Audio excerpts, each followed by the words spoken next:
aren't born. They're made. I have to stay strong in body and mind. Rebound from setbacks. Rise to the occasion. With electricity and fire. Compete. Commit. And come through. I know him. He's like me. Michael Vick. Donovan McNabb. For 60 minutes. Friends for 13 years, their thrilling and star-crossed careers intersect again. Donovan McNabb of the Washington Redskins, Michael Vick of the Philadelphia Eagles. Quite a matchup for you tonight, just outside of D.C., as we welcome you to ESPN's Monday Night Football launch, engineered by GMC. So many storylines on the plate for us here tonight. Let's start with the main one, the game in the standings. Eagles win, they're 6-3, tied with the Giants atop the NFC East, and the Giants come to see Philly on Sunday. For Washington, win tonight, they'll pass last year's win total of 4. There'll only be a game out in the NFC East, and they'll have swept Philadelphia. How sweet that would be for Donovan McNabb, who was traded from Philly after 11 good years to Washington on Easter Sunday. We bring you Ron Jaworski and John Gruden, because there's a lot more that needs explaining, like this. Donovan McNabb, last game 2 weeks ago, benched in Detroit after the fourth quarter. And then tonight, McNabb gets a contract extension after we're talking about him being benched. How do we explain that? This is the Washington Redskins. They don't do anything by the book. Last year, they signed Albert Haynesworth, gave him $100 million. He doesn't even start in their base defense. But I think there's 3 issues with Donovan McNabb, and it starts with his health. He's had some lingering hamstring problems that have really inhibited his play. He's not 100% tonight. Secondly, he's learning a brand new offense, and you'll see for yourself tonight, this is a lot different than the offense he ran for the last 11 seasons in Philadelphia. And thirdly, his supporting cast here is a work in progress, particularly the offensive line. They gave up 7 sacks the last time out against the Detroit Lions. But here's what I do know. For the Redskins to win, Donovan McNabb has got to play better. It's kind of strange because a year ago tonight, McNabb was playing mentor, if you will, to Michael Vick. Now, just look at last week, as Vick comes back off the rib injury, Michael Vick is running this offense perhaps better than McNabb did, and he's playing as well as he did back in his first run in the NFL. Mike, when I look at Michael Vick now, I see a professional quarterback. Andy Reid has molded Vick into a prototypical NFL pocket passer. In fact, if you look at Vick's 7 touchdown passes this season, they've all come from the pocket. And he's a progression reader. He'll go to number 1, number 2, number 3, and then he'll use that quick twitch that is now back to bolt from the pocket and make those exciting plays outside the pocket. When he's outside the pocket, that's when the fun begins. And the numbers tell the story as well as we take you into the Verizon Red Zone. Michael Vick this season, put all the stats together, you get the passer rating. His is the best of the National Football League. He's thrown 125 passes, has not been intercepted. As Jaws alluded to, all of his touchdown passes from the place he used to struggle, the pocket. You'll see it all in HD tonight. Our Redskins-Eagles telecast brought to you in high definition by Verizon. Back just outside our nation's capital in 30 seconds.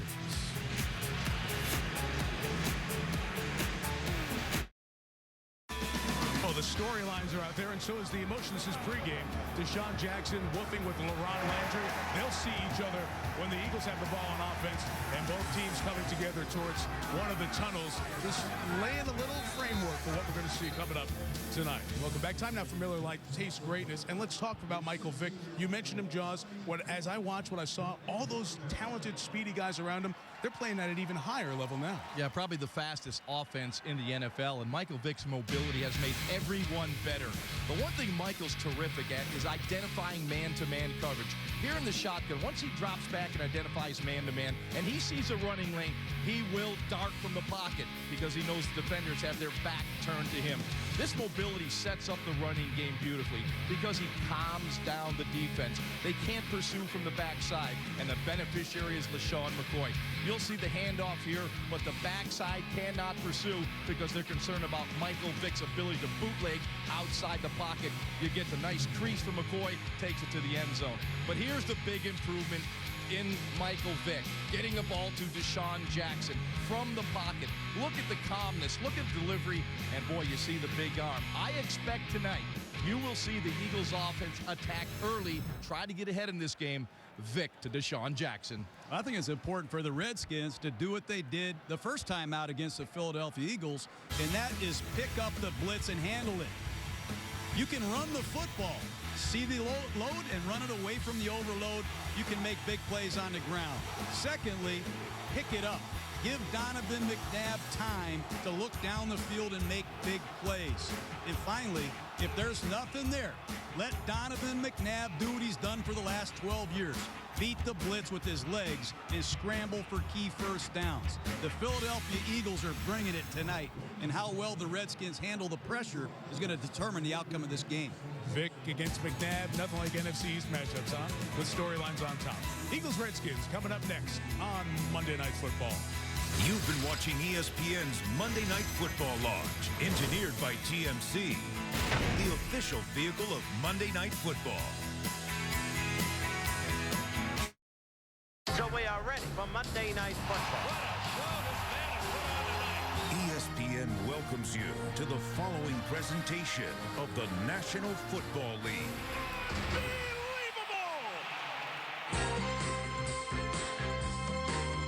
September 16th, 2002. On this night, two of the league's oldest franchises met in a classic NFC divisional battle in the nation's capital. Eagles quarterback Donovan McNabb accounted for over 300 yards, throwing for 2 touchdowns and running for another, as the Eagles jumped out to a 23-7 halftime lead and never looked back, winning 37-7. McNabb's career in Philadelphia would be remembered for 5 trips to the NFC title game and 1 Super Bowl appearance before being traded to the rival Skins in the spring of 2010. Now, once again, it's the Eagles and the Redskins. Are you ready?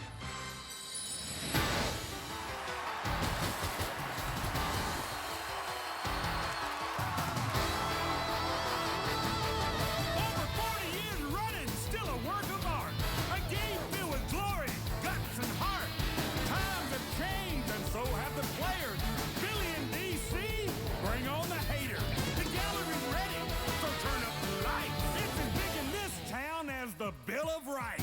Ready? Come on and get ready. I mean, really ready.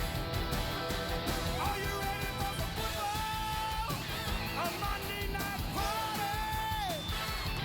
This is Hank and I'm ready. Let's get this picture started. Let's paint this town and do it up right. All my rowdy friends are here on Monday night.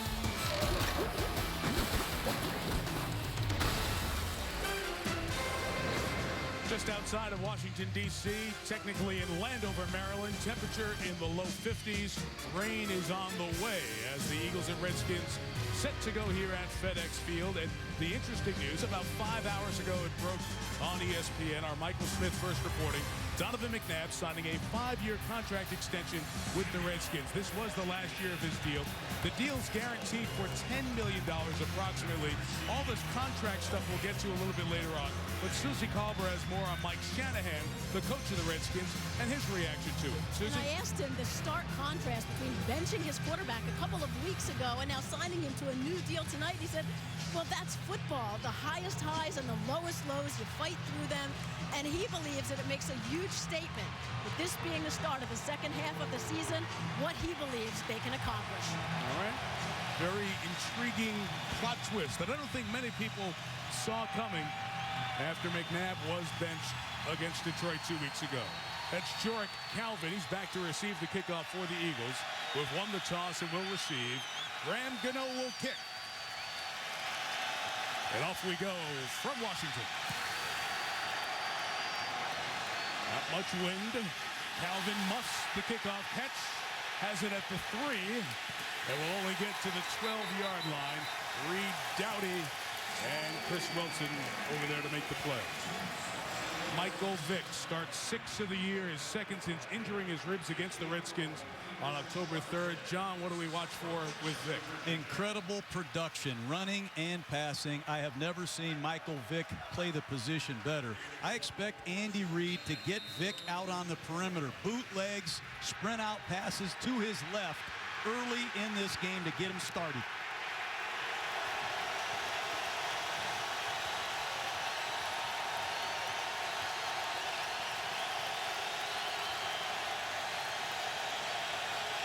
First play from about the 12, and there is Vick, as you talked about, John, rolling and launching downfield for Deshaun Jackson, who accelerates, caught the opening play, and all the way for a touchdown. 88 yards. Wow.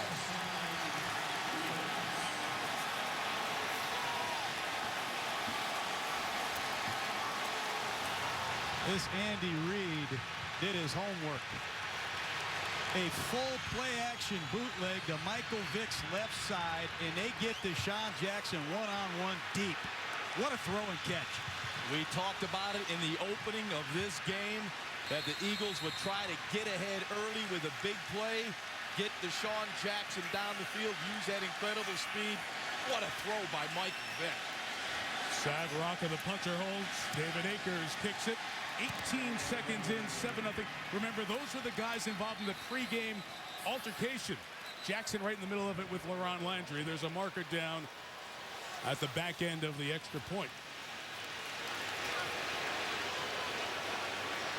Well, you know, Deshaun Jackson has made so many long plays, big plays from scrimmage for touchdown. But in a career of big plays from scrimmage, that's his longest, 88-yard touchdown reception. There you see from scrimmage Personal how foul. effective he's Grabbing been. the face mask. Defense number 23. A 15-yard penalty being tacked on to the kickoff spot. All right, let's take you back to the touchdown. We'll take a look at it. It's going to be a bootleg, and they're going to full protect Vick's throwing side. He has plenty of time to set his feet and launch it, and that is at warp speed, Deshaun Jackson. If he's not the fastest guy in the NFL, he's one of the fastest. But you better get your hands on him, D'Angelo Hall, and not ever let him get up against the Landry one-on-one, or it's over. Beautifully designed by Andy Reid. You saw Clay Harbor, the tight end. They like to use that maximum protection when they want to go deep.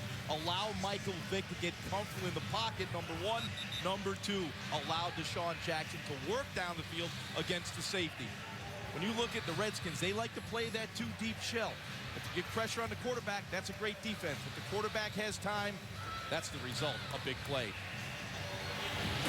I mean, if you're a Christmas shopper and you want to buy a gift for somebody, buy a Deshaun Jackson touchdown highlight reel. 22 touchdowns, and they're over 50 yards of play. And you talk about the big plays. These guys have been on the same page when Vick has been healthy and starting. You see their numbers, 22 of 32. When Vick has gone to Deshaun Jackson, 4 touchdowns. So if you just take the rating of a quarterback to a wide receiver with all the stats incorporated together, best in the league. That's a combo that nobody can catch, literally or figuratively. 15-yard penalty on D'Angelo Hall allows Akers to boot it through the back of the end zone. And the Redskins in a touchdown hole will start from their own 20. So Donovan McNabb will have to work with a long field, and McNabb off that contract with the ink still drying on it. 11 years, 142 starts with the Eagles, goes back to Philly Jaws in week 4 and wins. Did not have a good statistical game, but got the victory that meant so much to him. And he made the plays that were necessary to win the football game. Certainly ran the ball very well against Eagles defense in that game, but Donovan made some plays with his legs late in that game to secure the victory. The question I'm going to watch and think about tonight is how healthy is McNabb? And how healthy is the running game? Keelan Williams is getting the start. College free agent out of LSU. We'll detail why in a second. Williams gains about 4 yards as Mike Patterson is there for the tackle. So Clinton Portis is still out. He hasn't played since that first game against the Eagles with a torn groin muscle. Ryan Terrain has a hamstring injury and could not get loose and get going in pregame. So Williams starts. Chris Cooley, the tight end. Santana Moss has the most catches. Armstrong's the deep threat. Up front, Trent Williams, 4th overall pick in the draft last year. Coming along here a little bit, but this offensive line, candidly, has not protected McNabb very well. Williams carries another 3 yards there. He gets over to the 27. Mentioned Ryan Terrain, who stepped in that game against Philadelphia and had a good performance. There he is on the bike, trying to get that hamstring loose and going. He has battled injuries throughout his career, so he does not start. He was going to. Clinton Portis, who has now missed 5 games with that groin injury, is getting closer, but just was not ready to go. A very severe groin tear that he had. So the Redskins are down to a college free agent. He's a rookie in the league at running back. It's Williams, and he is met in the hole by Demetri Patterson, the corner, 3-and-out Washington. Well, the Philadelphia Eagles use a lot of defensive linemen. You're going to see 5 defensive linemen on the field to get one-on-one blocks up front. And they do an excellent job utilizing their personnel in Philadelphia. They drove Peyton Manning crazy last week, and the Redskins continue to struggle on 3rd down. They have been miserable this year on offense on 3rd down. Hunter Smith kicks. Not a good kick. 44 yards. Calvin took a line drive at the 28. Lost his footing there on the side. Hope he's okay. He is. He hops back up. Philly will take over at the 37. 1 play, 1 big touchdown. ESPN's Monday Night Football is brought to you by GMC. Vote for the GMC Never Say Never sweepstakes for a chance to win a GMC Sierra Denali at gmc.com/NFL. The Capital One Venture Card, what's in your wallet? And ESPNshop.com, where you can get all of your official NFL sideline gear. Some of the striking shots. No city has the scenic views like Washington, D.C. Just on the edge of the Beltway, inside the Beltway here in Landover, Maryland. 1 play, 88 yards. The Eagles lead by 7. Deshaun Jackson reeling it in.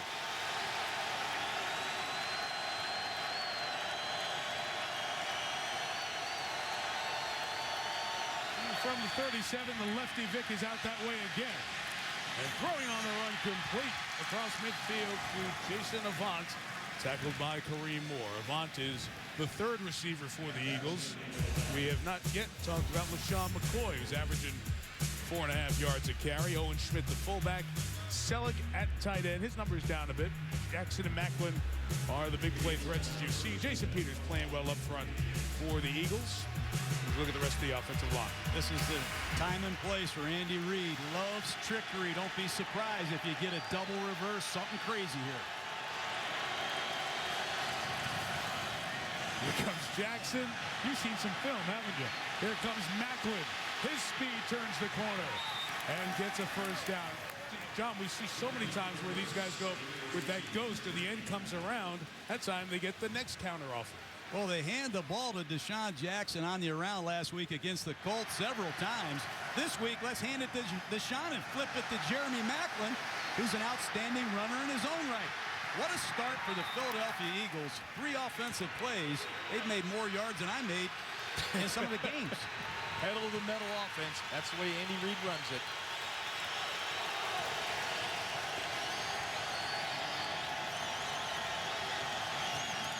37. Here's McCoy for the first time tonight.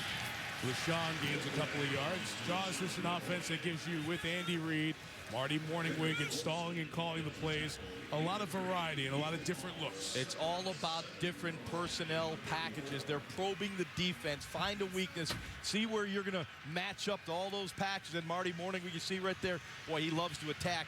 Once he gets some matchups that he likes, you'll see 1 back, 2 back, go back, 3 wide, 4 wide. They give you all the looks.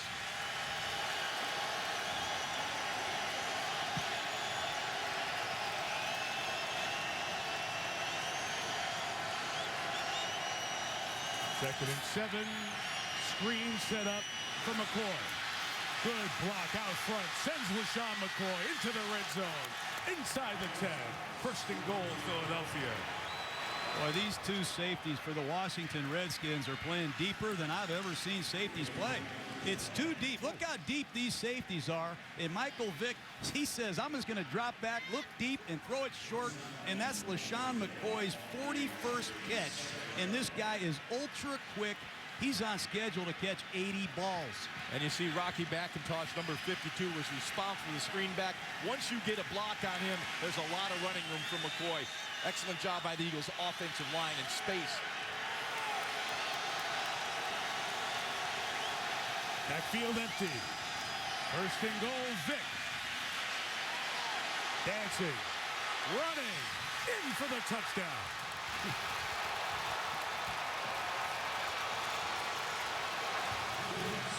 I've never seen this guy play better. Well, we talked about Michael Vick as the prototypical pocket passer. Michael Vick getting on the edge, almost unstoppable. You'll see him drop back in the pocket. Nothing there to throw the football. But here's what Michael Vick brings to the table. Mobility, escapability, and a nose through the end zone. Look at the vision. He's still looking for the throw. But now once he's in space, he just makes people miss. He is dazzling so far this evening. Well, if you rush three guys and you give him all kind of time, he's going to look to create. And there's nobody better than Michael Vick. Akers adds the extra point when they met at Lincoln Financial Field on October 3rd. It was 4 minutes, 25 seconds in for the Redskins to be up 14-0. 18 seconds deeper to the first quarter. Flip that story.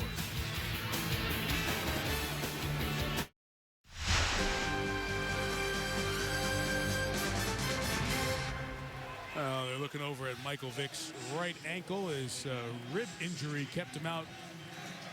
An injury that he suffered in game 1 against the Redskins, but Vick has come back sharper and, if possible, quicker than he was even earlier in the season. Terrific run there by the goal line, and Philly doing to the Redskins exactly what Washington did in Philadelphia. Jump up 14-0. Brandon Banks had knee surgery after the Detroit game in the bye week.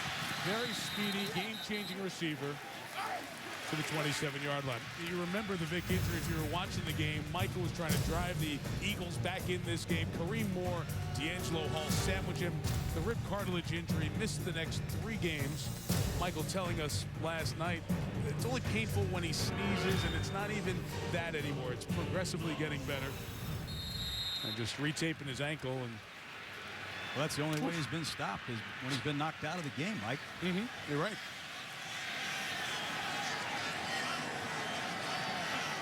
See how Donovan McNabb and this Washington offense does not put up a ton of points this year. How they respond. Anthony Armstrong, gain of 1. Quentin Michael over there to get the receiver quickly. Let's say about this Philly defense off a very solid performance against the Colts last week. Trent Cole leading them with 7 sacks. Antonio Dixon's worked his way into starting line. Big guy, 90 up there, gets in the way of a lot of folk. Linebackers, Ernie Sims play coming along. He came over from Detroit. Stuart Bradley and Foku, the other backers. And in the secondary, got some injuries here to watch. Dimitri Patterson for Ellis Hobbs, who's out tonight. Rookie Kurt Coleman, his first start. Nate Allen, the rookie's injured. McNabb complete to Santana Moss. Good tackle immediately by Patterson. Third down coming up. Jaws, a big down for this Washington offense. And this is an area where they have struggled. If there's a big down early in the game, this is it. They need to cool down this defense. Because if this Eagle defense gets time to go sit in the sideline and watch Michael Vick take his team down the field, it'll be a long evening for the Redskins. Big third down play, and they've struggled in this area. 38-year-old Joey Galloway is the third receiver for Washington. Pressure, Ernie Sims. McNabb gets away. Off the hands of Moss. Intercepted. Kurt Coleman's got it. In his first start at the 37 of Washington. Awful start for the Redskins.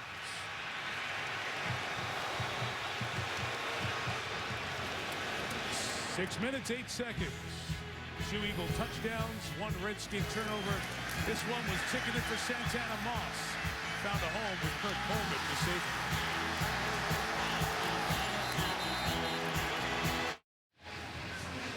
Boy, Philly, chance to get a knockout punch here halfway through the first quarter, leading 14-0. As McNabb was intercepted, a pass that could have been caught by Santana Moss. But the entire offense had multiple breakdowns of that play. And now the Eagle offense, 6 plays and 151 yards. Wow. Shot 7 is Vick with a ton of room to run. Pass McIntosh. Out of bounds inside the 25. First down, gain of 13. Now, the Eagles defense is about pressure. Let's go back to the interception. You'll see Ernie Sims up the middle. Williams whiffs on him. Pressure on Donovan. Now he finds Santana Moss, delivers the ball off the hands of Moss. But you've got to protect the quarterback first and foremost. They're off the hands of Moss. But Donovan would have hit him sooner in that first lane, but he got pressured and had to move. It starts with protection first. Albert Haynesworth in the game, 92 for the Redskins.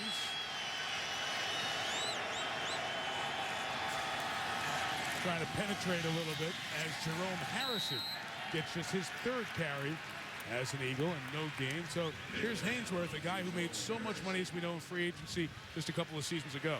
Well, finally, we get the big fella in the game. He only plays about 25 to 30 snaps a game. He likes to penetrate, come off the ball, and be a disruptive force. He does not like this 34 defense. He doesn't like it at all. But when he plays well, especially the last 3 games. Desperate for some sort of a stop, this Washington defense. 2nd and 10, direct snap to Deshaun Jackson. 2 blockers ahead of him. He's pulled down by the corner, D'Angelo Hall at the 19.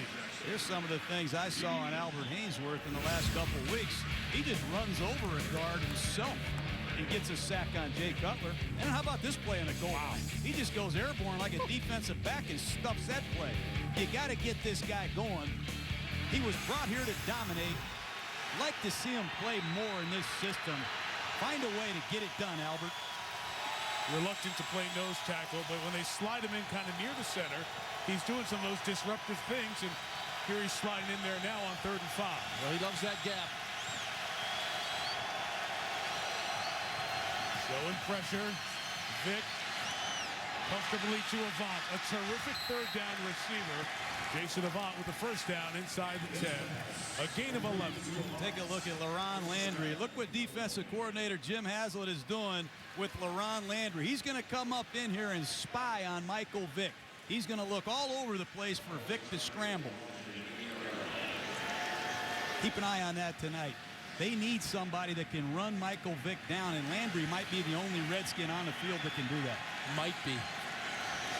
Somebody didn't do what the defensive coordinator was wishing for there.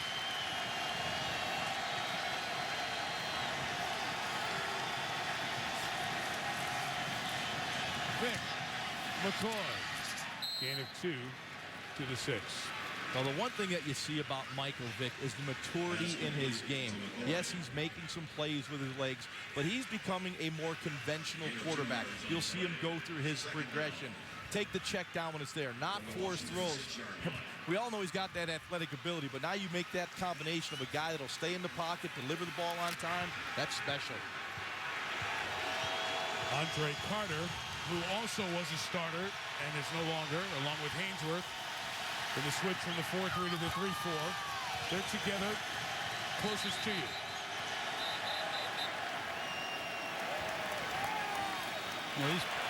False start. Offense. Number 59. 5-yard penalty. Still 2nd down. These penalties have to irritate Andy Reid. They've committed more penalties this year than I can remember an Andy Reid football team. I know Cole's a backup, but they've had problems with holding calls, illegal procedures, and especially in this part of the field, that's a backbreaker. Cole's in there for Max Gene Gillis, who is active, but a concussion, didn't practice a good part of the week. So Cole, who's started before, starting guard earlier this year, he gets the start tonight. Vick shoveling McCoy, 21-0 out of the gate, Philadelphia. Hello. This pass left. Andy Reid has all the plays. They moved Vick to his left twice already. And then this time, keep an eye on the fullback right here as he attacks the defensive end. The fullback is going to attack the end will widen, and Vick is going to pitch the ball to the halfback for an easy touchdown. Watch the fullback attack the end widens, easy angle up the field. That's a clinic reel. This first quarter offense by Philadelphia, I want to get a copy of this. Wow. You know, I know some people. I can get you a copy of it. Here's the bad part. It's like 50 more minutes of it to come. One to start for the Eagles. 3 possessions, 3 touchdowns.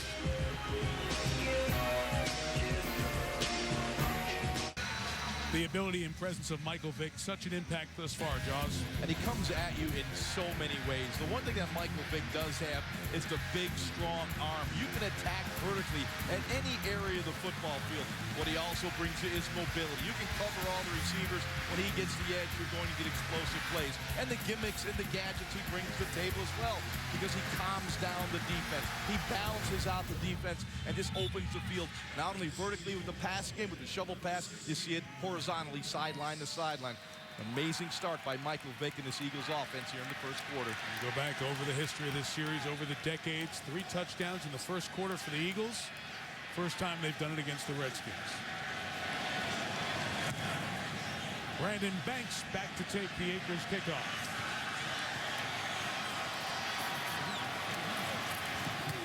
And he's tripped up. Just shy of the 25-yard line. Mike Shanahan, Donovan McNabb got to find some answers here on offense. The defense ain't getting it done right now. Eagles have, the Redskins, I should say, have overcome 21-0 down once in franchise history to win in the 60s against the Cowboys. So there is some small sliver of hope, Redskin fans. Keelan Williams, the running back, got it from McNabb. And he gets it to the 27. You saw McNabb stumble there. We saw that in the game against Detroit a few weeks ago. It's so strange to see McNabb still in a Redskins uniform after the 11 years with the Philadelphia Eagles. And now as you watch it, guys, you're into the second phase with that contract that was signed before the game here today. Donovan McNabb is going to be the Redskins' short-term answer at quarterback. How will he and Mike Shanahan work together as this goes forward is the next thing we need to watch. Williams gains a couple of yards, just shy of the 30. Well, it's important they work well together because they're both under contract for a while now. But it's very important that Donovan McNabb gets a grasp of this offense. You see Mike Shanahan, his son Kyle Shanahan, the offensive coordinator. Make no mistake, this offense is totally different than the one he ran for the last 11 years. And I'm not just talking about terminology. I'm talking about route concepts, audible mechanics. This is a whole new shooting match for Donovan McNabb. Facing a 3rd down and 3. That throw's incomplete. No chance. Very few guys open. Not a good pass by McNabb. And there's another 3 and out.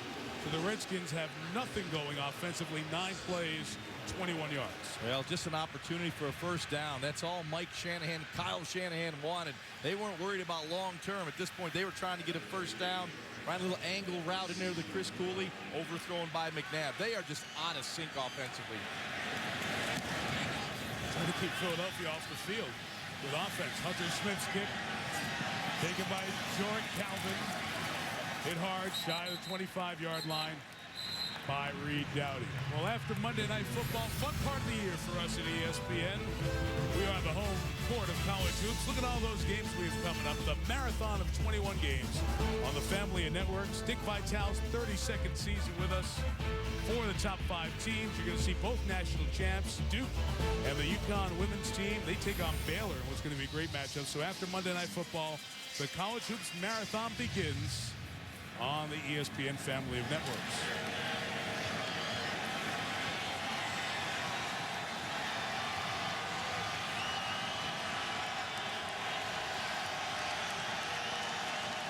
Vick starting from the 23. McCoy, gain of 12, first down to the 35. Vick has hit all 7 passes here tonight. We know the story of Michael Vick, incarcerated 18 months ago. He was in jail, and when he came out after the dogfighting issue, he needed a place to play football. He and Donovan McNabb have a long history going back to when Vick was being recruited by Syracuse, where McNabb played. McNabb said, as he talked to Vick, you know what? This guy deserves another chance, another opportunity. But it was up to Andy Reid to also put his neck on the line and say, you know what, I can handle all the scorn that will come with this. And they helped convince Jeffrey Lurie, the owner of the Eagles, that this could work. Boy, has it ever. That's another one, 8 of 8. This is Jerome Harrison near midfield. Jaws, you live in Philadelphia. This was not a rubber stamp no-brainer. There were a lot of teams in the league that did not want to bring Michael Vick to their team. Yeah, and it was very difficult for the Eagles and Michael Vick in Philadelphia. But you got to give the fans credit. You know, they let him do what he had to do. Michael Vick paid a steep price, his personal fortune. You know, he paid his debt to society. I think the people understand that, and now they've accepted him. So Jeffrey Lurie, he and wife Christina, very much a part of the decision-making process. Jerome Harrison into the secondary. Harrison cutting back, and he might go. Jerome Harrison diving for the pylon. Did he get in? Yes, touchdown. That's 270 yards in 1 quarter of football by this Philadelphia Eagle offense. I'm as shocked as this guy is. 50-yarder for Harrison, who was acquired in a trade from Cleveland for Mike Bell. And we've seen Harrison have a big run on a Monday night. Had a 72-yarder against the Bills for the Browns. This one's 50. It's an inside zone handoff, Ron. Nothing mysterious about the play. 3 missed tackles, and there's another football player that Andy Reid traded for. He's done a great job adding NFL veteran players, and Jerome Harrison is another one. And you've seen Eagles history. Most points they've ever scored in the first quarter, 28. In season 41, this is the 637th Monday Night Football game. And there's never been a first quarter like this. No team has ever scored 28 points in the first quarter of a Monday night game, as the Eagles set that history and franchise history as well. Jerome Harrison with the run and a Redskin defense that is in shock. They're not the only ones. 270 yards on 15 plays. 270 yards in the first quarter. Usually the team scores 28 points. It's turnovers, sudden changes. Right now, this has just been a butt kicking that the Eagles are putting on the Redskins right now. Brandon Banks back for the kickoff.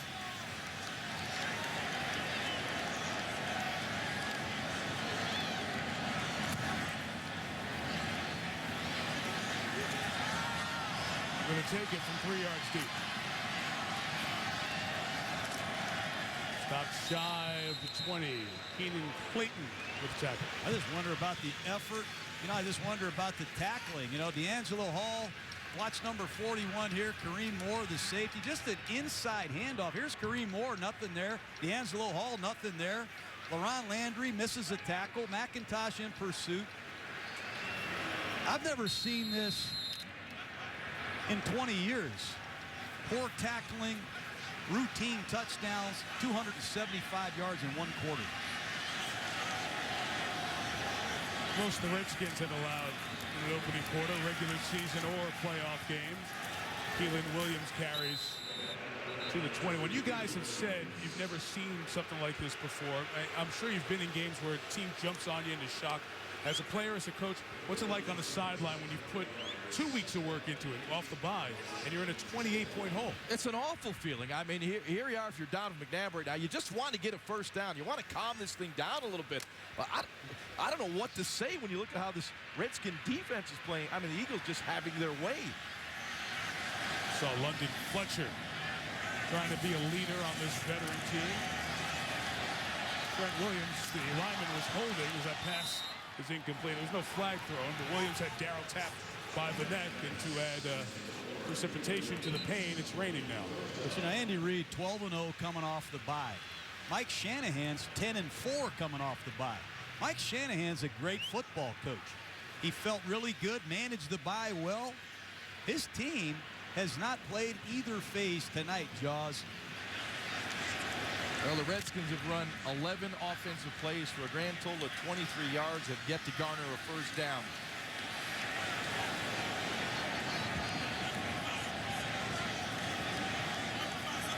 McNabb on 3rd and 8. 4 twisting linemen kept away. His throws out of the hands and incomplete. Bert Coleman had the coverage on Joey Galloway, and that is 4 possessions, 4 3-and-outs, Washington. Well, when Donovan has had time in the pocket, a 3-man rush, perfect throw to Joey Galloway right on the numbers. That's 2 drop balls right now by the Redskin wide receivers. No excuse. Got to catch the football. The former Colt kicker Hunter Smith kicks it away. Great pick, flag down. And Jordan Calvin takes it back to the 36. Ooh, look out there on the sideline. So sideline personnel get injured. And McNabb will try to rally the Redskins offense.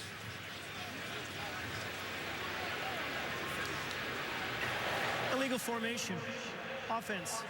Only 6 men on the line of scrimmage. That 5-yard penalty will be added to the end of the run.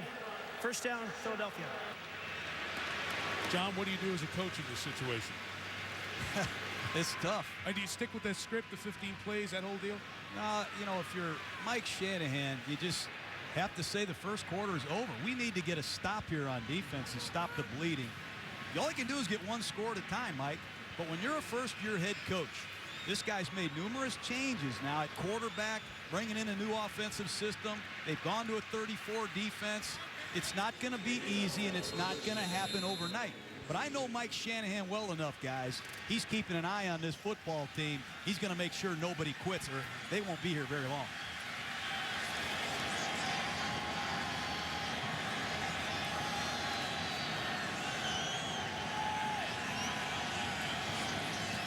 From the 42, here's Vic.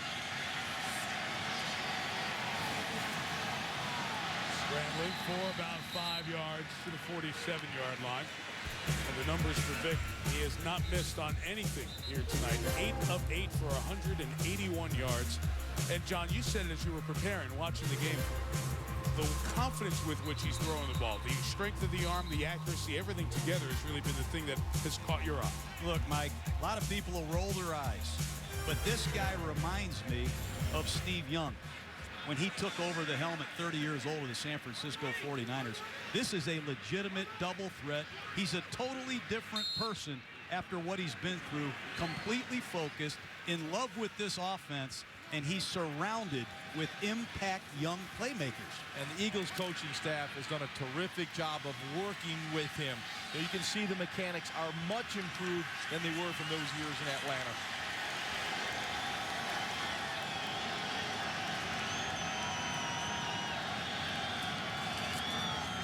Vic falling. McCoy did a great job of maintaining possession. He's tackled for the first down by Andre Carter as a historic quarter comes to end. Why do we say that? The Eagles are the road team. They lead by 28. It's the largest lead that a road team has had at the end of the first quarter in the history of the National Football League.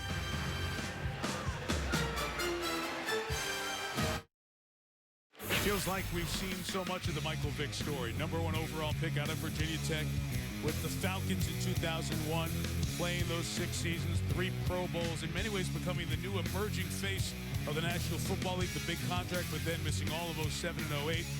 The guilty plea involving the dogfighting ring after 19 months of incarceration, brought back to Philadelphia, played sparingly last year, supporting role for Donovan McNabb, but this year coming out with a vengeance and continuing that here in the opening quarter. It hasn't been all Vic. He has 2 touchdown passes, but he has made the great weapons that Andy Reid has collected on this offense even more lethal. And you see that by Vic's threat in that first quarter. And they're rolling on possession 5 of the night. Vic taking another shot, this from Macklin. Jeremy Macklin pushed off, caught it, touchdown! Oh, man! Never seen anything like this, ever.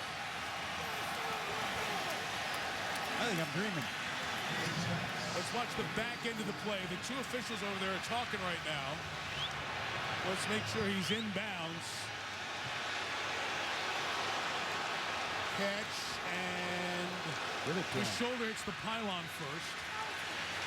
Let's see where the ball is as it comes down. Got the ball. That's a touchdown. So,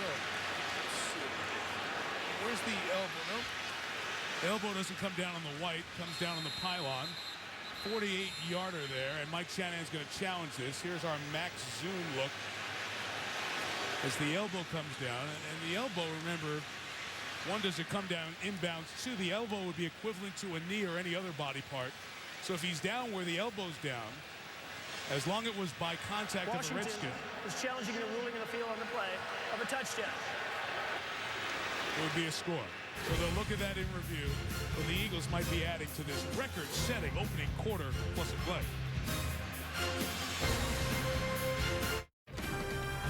ESPN's Monday Night Football is brought to you by Mercedes-Benz. Experience truly great engineering today at your authorized dealer. And NFL.com. Vote for the 2011 NFL Pro Bowl exclusively at NFL.com/Pro Bowl. Amazing, extraordinary start by the Eagles. Could be 34-0, depending on the ruling here. They're looking at D'Angelo Hall as they look at the replays upstairs to see if Jeremy Maclin was in the inbounds and then in the end zone. A lot of looks here. Hall back. Maclin catches the ball. I don't think he ever makes contact with D'Angelo Hall. So when he comes down here, once we establish if he's inbounds or not, he's there on his own volition. So if he rolls into the end zone, okay, he has not been knocked in.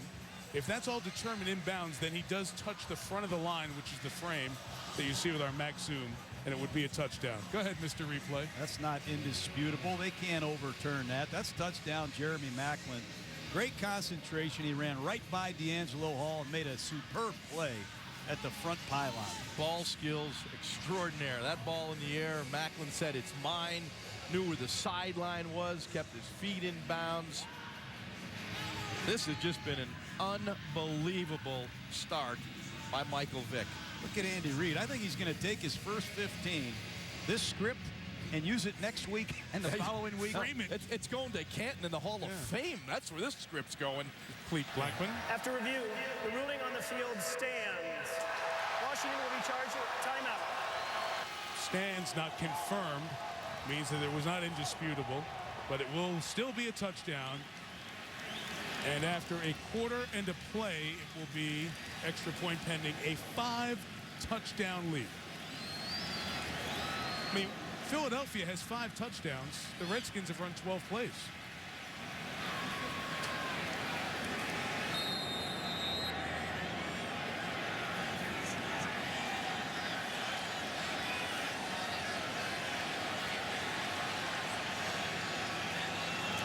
David Akers, 35-0. Really? Shocked. Well, Michael Vick has made incredible improvement as a pocket passer. Look at the balance. Look at the movement. Oblivious to the pass rush. Eyes downfield. Accurate throw for the touchdown. Here's what I like. The balance. Bounce. And you get on that back foot and you drive the football.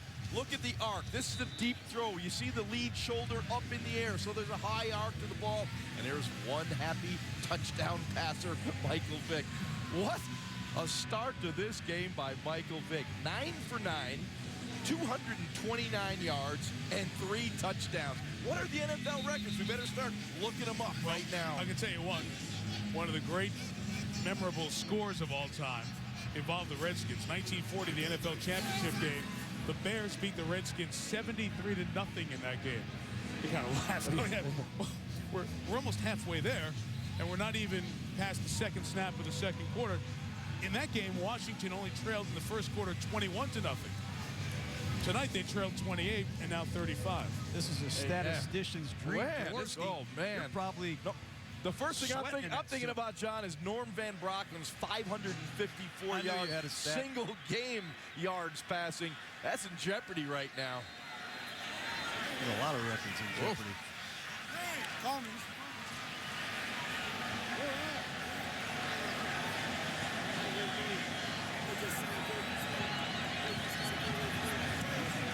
David Akers kicks off again.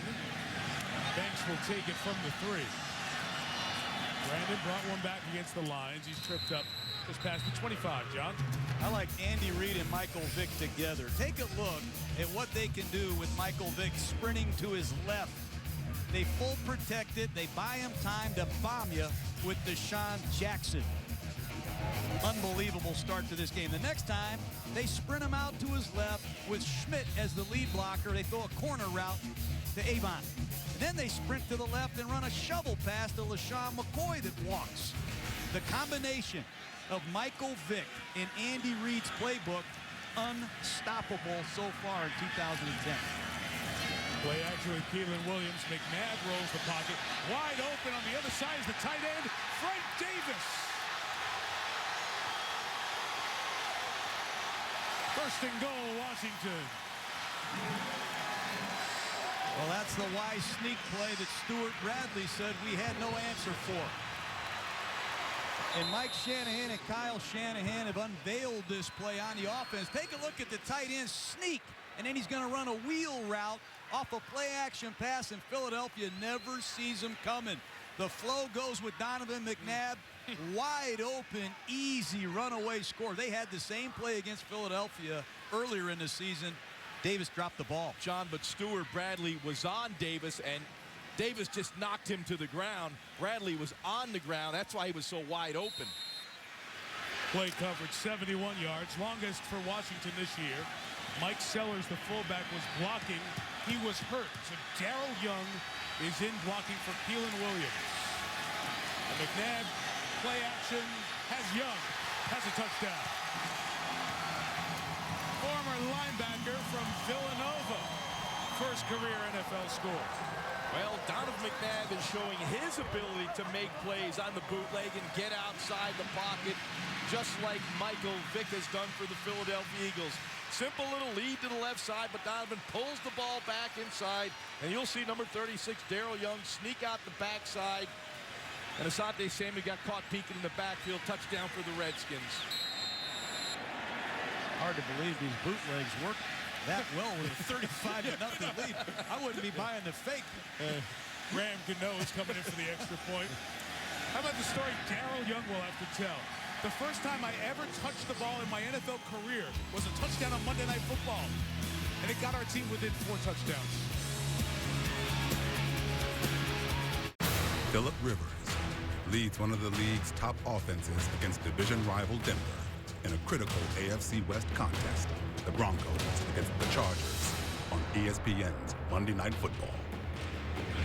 How about Denver? They put on the eye-popping offensive performance of Week 10, at least until the first half tonight. We'll see them next Monday night against the Chargers, who are trying to get back in the race in the AFC West. Here it is, 35-7. Darrell Young with the touchdown catch from McNabb. The only bad news is they scored so quick, gives Vick and the Eagles the ball again.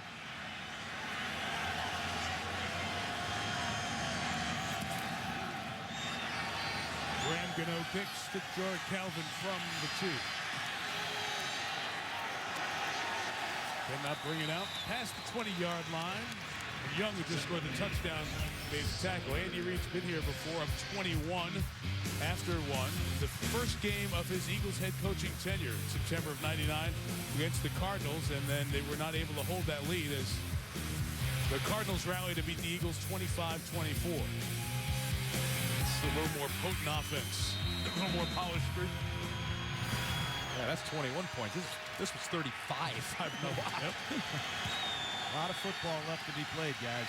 Yeah, it's kind of like that basketball mentality. Cut it to 10 at halftime, you know, in small chunks.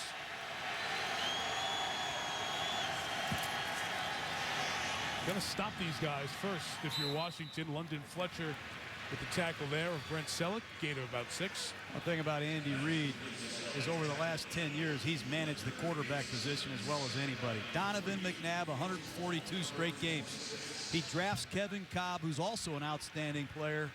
And guess what? He's got Michael Vick playing better than he ever has. Andy Reid has stockpiled players at the quarterback position. I don't know that there's many guys better with quarterbacks than that guy, Andy Reid. Vick's 10 for 10. Best stretch within a game in his career. And a run from McCoy's the first down. We get a Sports Center right now from Trey Wingo. Michael, thanks. We'll get through this quick before the Eagles score again. Giants catcher Buster Posey won the NL Rookie of the Year award. He helped lead the Giants to their first championship since 1954. Neftali Feliz won the AL award after setting a rookie record with 40 saves for Texas. And the 49ers making it official. Troy Smith, the new starting quarterback, replacing Alex Smith. He's 2-0 as the starter. He will be the starter when they play the Bucs. Let's get back to the scoring fest. Michael. Didn't miss one, Trey. Thank you. But another first down for Philadelphia. They're 14th in 20 plays. McCoy gets to the 32-yard line. But, you know, it's just strange watching the Redskins on defense. That's 1st and 10. You know the Eagles are going to run the football with a 4-touchdown league, and there's Albert Haynesworth not playing. He's not part of this base 3-4 defense that Mike Shanahan and Jim Haslett have put in here. Here he comes now on a 2nd down and 7 situation, but it's just odd that a player of this caliber doesn't fit your base defense. And I know it's really been frustrating for Jim Haslett and Albert making this work somehow. Well, Sean McCoy's at the top of the screen. Jerome Harrison's the running back here. Vic hit as he threw. It is deflected and incomplete. Rocky McIntosh brought the pressure. Well, the Redskins went to a defense that they used against Peyton Manning, that amoeba defense, everyone moving around, trying to disguise what they wanted to do. As you see to the right side here, you see all the players moving around, and here comes the pressure. Bring the overload, and McIntosh gets a clean shot on Michael Vick. But the movement before the snap, Presap broke down the Eagles' protection scheme, and Vick takes a shot. And now can the Redskins defense get off the field? 3rd and 7.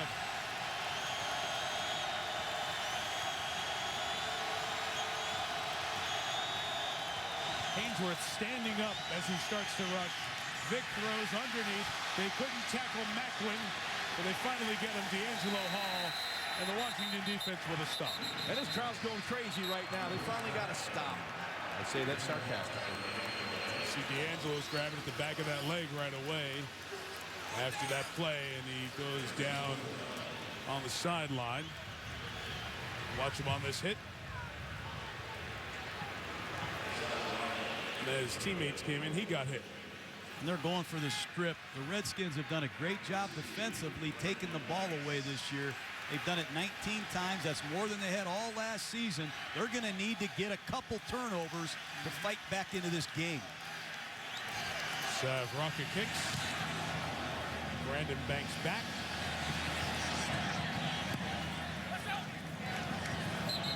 Puck goes out of bounds right around the 20-yard line. 47-yard kick. Redskins take over at their own 19.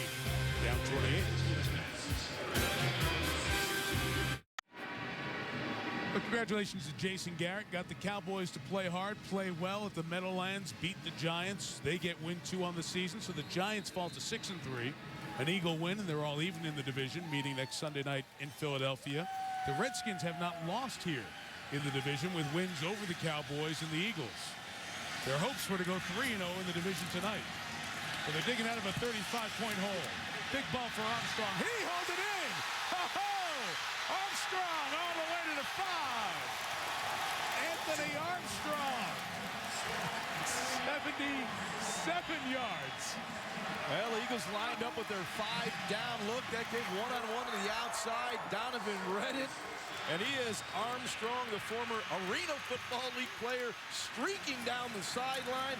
He throws this, boy, this just falls out of the sky right to Armstrong. Perfect throw from Donovan McNabb. You'll see right there, just a speed route. Set him up to the inside. Patterson cannot recover. You want to talk about Donovan McNabb. He's got a strong arm, and he hit Armstrong. 1st and goal from the 5. Keelan Williams to the 1. There's a whole lot of football left. Believe it or not, Donovan McNabb can make 2 throws like that after being down 35-0. You see why they re-signed Donovan McNabb. You'll see Donovan right here. This is what he's reading right now. He knows he's got the isolation on the outside. Needs to buy just a little bit of time So Trent Cole can't get to him, gets rid of the football, and a nice arc on that throw. Mike Sellers back in at fullback and movement on the right side. That's a skiller. False start. Offense, number 75. 5-yard penalty, still second down. That's Artis Hicks, who came over from the Vikings. He's a former Eagle. Well, Stuart Bradley jumped into the A gap between the center and the guard right before the snap. Artis Hicks flinched. It's a major, major penalty.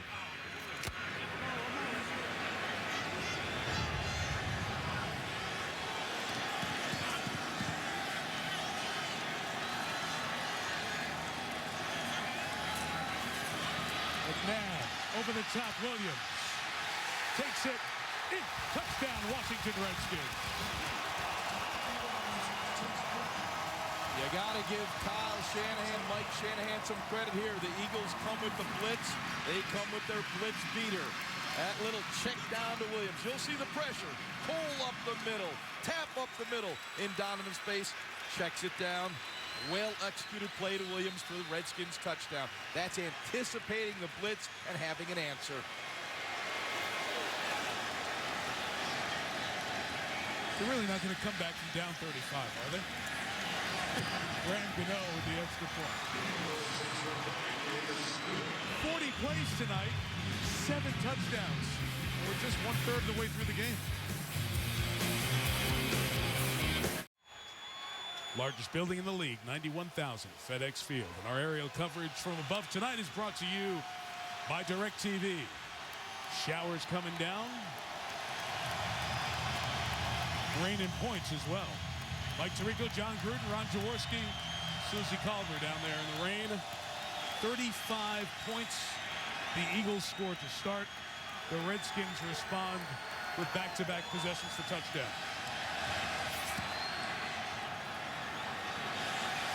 Gano kicks to Jorrick Calvin. Fake the reverse. Calvin got stuck. Lorenzo Alexander hits him. And the Redskins are showing some signs of life the last 4 or 5 minutes. Boy, I'll say, wow. Watch this. Lorenzo Alexander. This guy's a success story. He came here as an offensive lineman. Look at that contact. He can play linebacker. He can play defensive tackle. This is a gifted athlete, and obviously he can play special teams.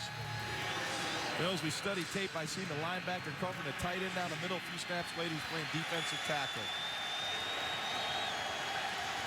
4th-year man out of Cal. Eagles offense stopped for the first time last drive. LaShawn McCoy runs left. London Fletcher tackles him near the first down mark. McCoy essentially, guys, has become Brian Westbrook in that role on this team. Of course, Westbrook missed so much time last year, suffered a concussion when we were here. So McCoy played half those games, and now in his 2nd year out of Pittsburgh, he's emerged into that complete back role. He's gotten bigger, he's gotten stronger, has a better understanding of the game. He is quick as a cat, doesn't have that big speed, but boy, he's a hard guy to bring down, and Michael Vick's running ability has really helped McCoy. Jerome Harrison now the back. Vick off to his left. Being chased, taken off. And the first down at the 40-yard line. The one thing that I noticed about Michael Vick this year as opposed to last year was the quick twitch is back. As a defensive lineman, linebacker, you think you got him. You'll see it right here. Michael Vick's in trouble. 2 guys got him. It's LaRon Landry, a very athletic safety. He can't bring him down. He gets away from Landry. This is a guy that used to spy on Michael Vick. He can't bring him down. And once he gets away, fortunately the Redskins, they were able to minimize the damage.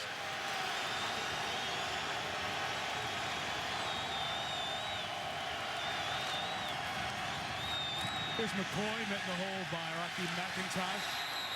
Brian Arakpo with a tackle, gain of a yard. So the rushing ability of Vick on display here tonight. Michael's carried for 39 yards, moves him past our colleague Steve Young, 2nd all-time in NFL history behind the guy who did a lot of it with the Eagles, Randall Cunningham. And John, you coached Randall and Steve and see Michael here. Just give us some perspective.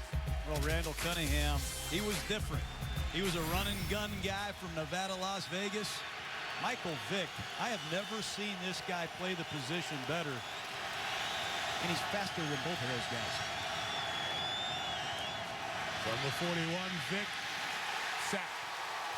There's Andre Carter playing in a reserve role now.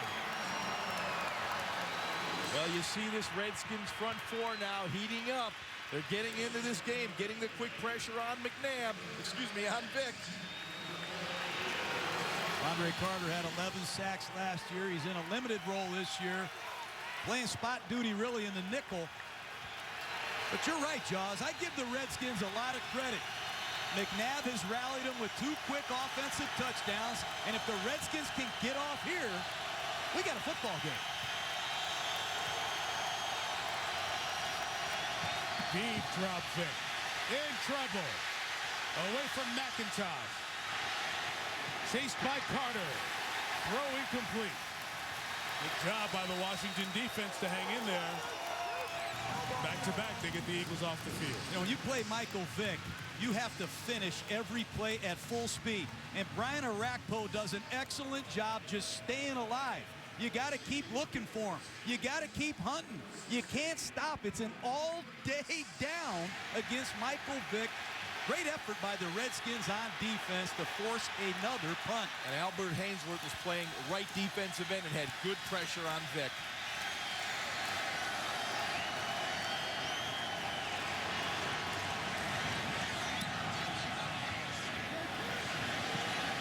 Broncos kick, 53 yards. Banks from the 7. Doesn't have that quick cutting elusiveness coming off that surgery. It's the 3rd special teams tackle for a player just added to the Eagles roster this week, Colt Anderson out of Montana.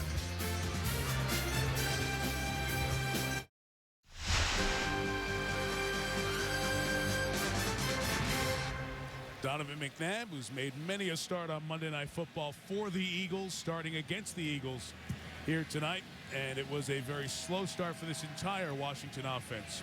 Short-circuited, but they've come back. McNabb has hit 2 long passes, helping the Redskins score 2 touchdowns. And, well, they do trust in terms of a new contract that was signed by McNabb earlier today. A contract extension. Taking over from their own 13. McNabb is pressured. The flag is down as Donovan unloads again downfield for Armstrong. A jump ball incomplete. Quentin Michael there battling with Anthony Armstrong. The flag. Holding. Offense. Number 61. It's a 10-yard penalty. Replay first down. Casey Robach, the center. The Redskins offense got off to a slow start, but when you have Donovan McNabb, you have a warrior at quarterback. His receivers didn't help him out early in the game with some drop balls, but Donovan looks healthier. You see the movement from McNabb. Get him outside the pocket on the edge. I love the design of this play. You get the blitz, just check it down, get the touchdown. Pretty good second quarter right now for the Redskins.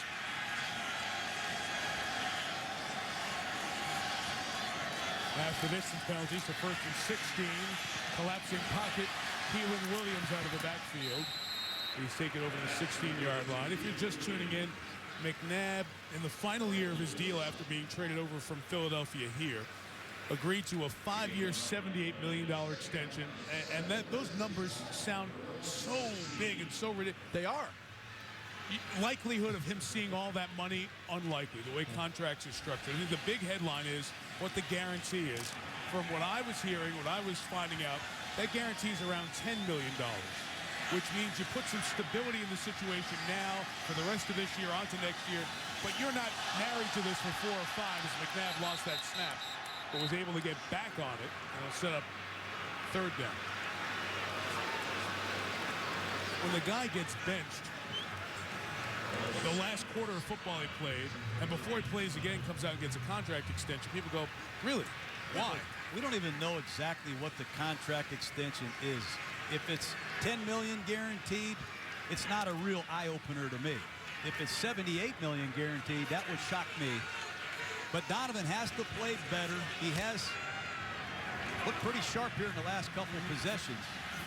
But I was shocked he was re-signed today, that's for sure. I don't think you're alone. 3rd and 12. McNabb throwing. Intercepted. Cutting under the route was Dimitri Patterson. Redskins side wanted a flag, but Patterson got right under Joey Galloway to come up with the turnover. Dimitri Patterson got his first start last week against Reggie Wayne, Peyton Manning, and the Indianapolis Colts, and had an outstanding game in coverage and open field tackling. Right there, he understood the route combination, and he drives the route. You'll see him down here at the bottom of the screen. Now he's matched one-on-one. Well, he reads it all the way. I mean, Patterson runs the route for Galloway.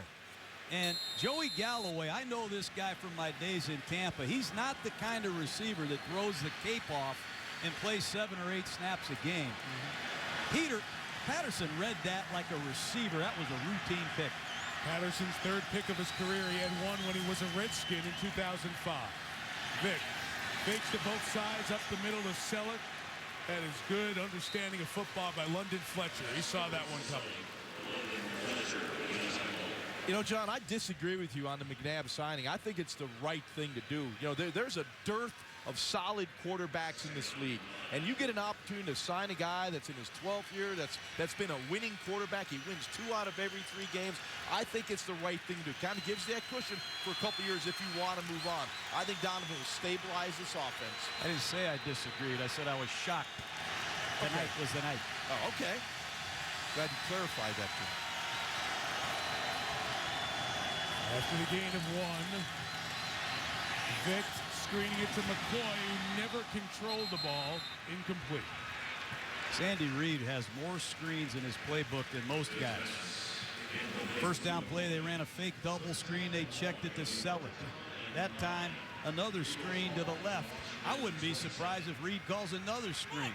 He's been known to call back-to-back-to-back screens. Not many guys call plays like him and Marty Morningway. Especially when Washington's starting to heat up that pass rush a little bit, getting a little beat on the timing of it. It's a great settle-down message to a defense. A field goal from here would be about 45 yards in the rain.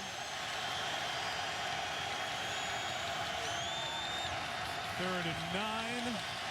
Vick right up the middle. First down and more. Michael Vick. Out of bounds, just shy of the 5. Well, I don't know what Michael Vick is timed in the 40-yard dash. It was probably under 4 seconds on game day. He darts out of the pocket. Yeah, but look at your leading tackler, London Fletcher. Now, how deep can a middle linebacker play? I know it's an empty backfield, but that's London Fletcher playing in the end zone, and Michael Vick, he likes to see London Fletcher that far away from him. Yeah, because they had Lorenzo Alexander kind of spying on Michael Vick, but that's an athletic mismatch. Riley Cooper, the rookie out of Florida, is top of your screen. He has 1 touchdown catch this year. Vick, back in the end zone for Cooper. Couldn't bring it in. Another sprint to Michael Vick's left.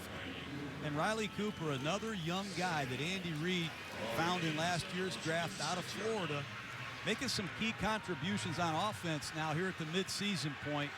We all know he's a very good young special teams player, but they like the guy right here, Riley Cooper. He's emerging. And they like his size at 6'3", 222. You get down his red zone, they need a big body receiver. That shot gave you great perspective on how wide Philadelphia sprints the field to give Vick room to run. And score again. Michael Vick, 2nd rushing touchdown of the night from 6 yards. Unbelievable. It's like a man with boys when he gets outside that pocket. Look at the splits. I mean, they take these receivers and they split them all over the field. The Redskins covered down and Michael Vick just walks in. Look at these splits by these receivers. Michael Vick says, you know what?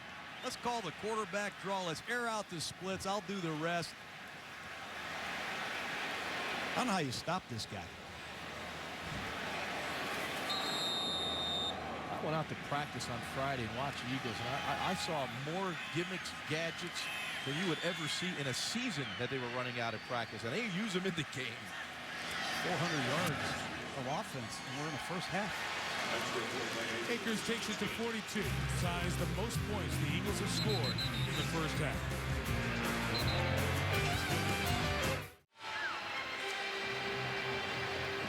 Well, the first game wasn't very high scoring, was it? 17-12. This one higher scoring than expected at the 10-minute mark of the second quarter. 42-14. We've had 8 touchdowns here, and Michael Vick has been responsible for 5. Throwing for 3. He hit his first 10 passes on the night, and he's just rushed for his second touchdown. Well, he was the NFL's Player of the Month in September. He got hurt. He came back. He was the Player of the Week last week against the Colts. If he keeps this up, he's going to be the NFL Player of the Year. Might be the Player of the Decade, the way this is going. If he can keep this up, he's having fun. I think that's the critical point. Michael Vick is having fun. He's got that gleam back in his eye that he's enjoying this game.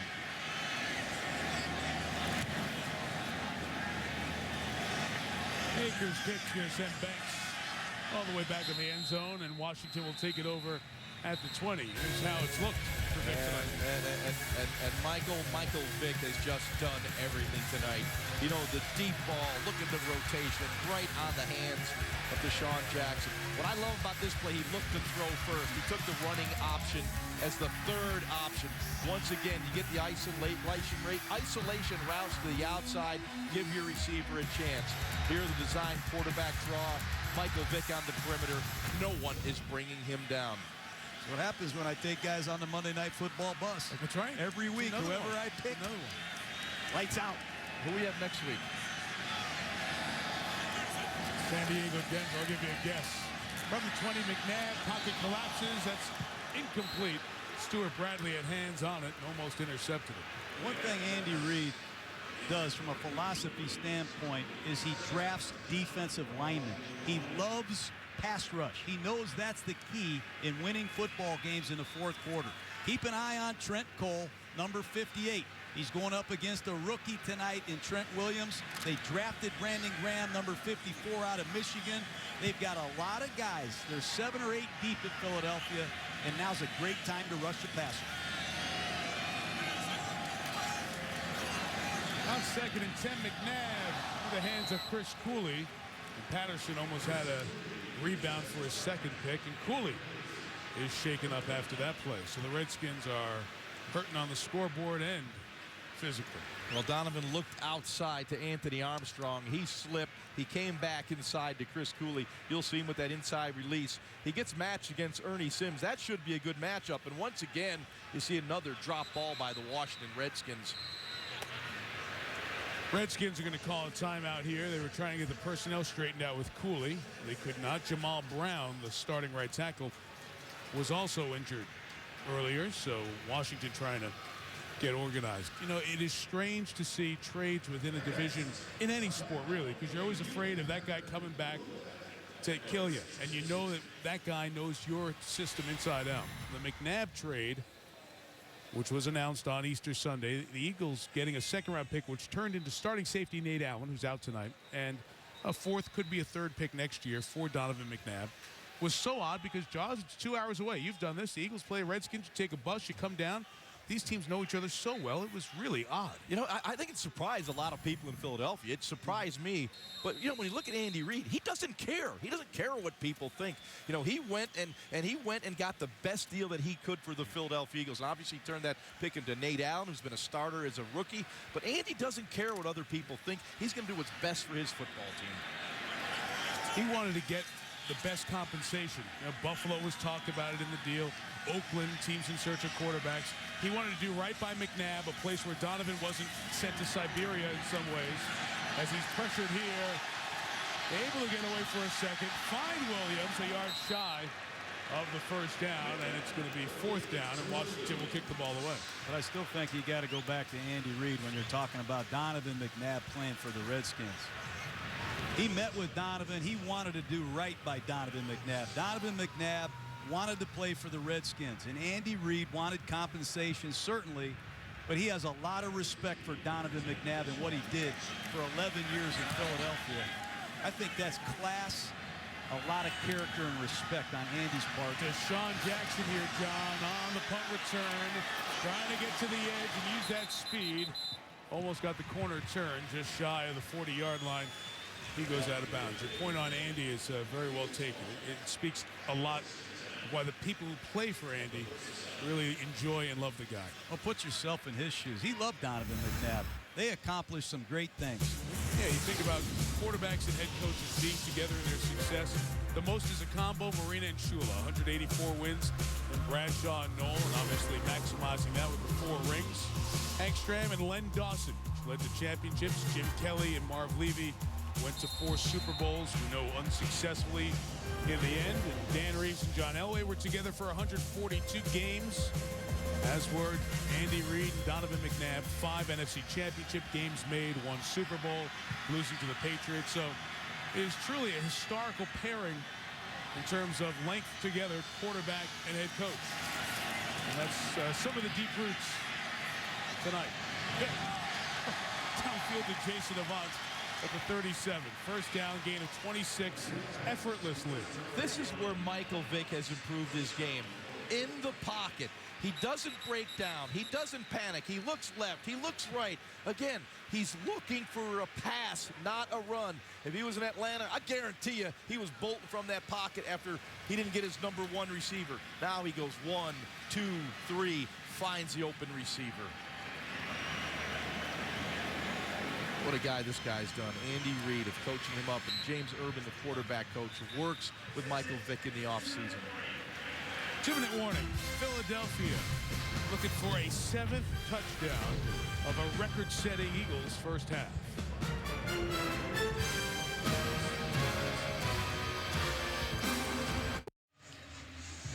Philadelphia Eagles have had a game of offense here in the first half.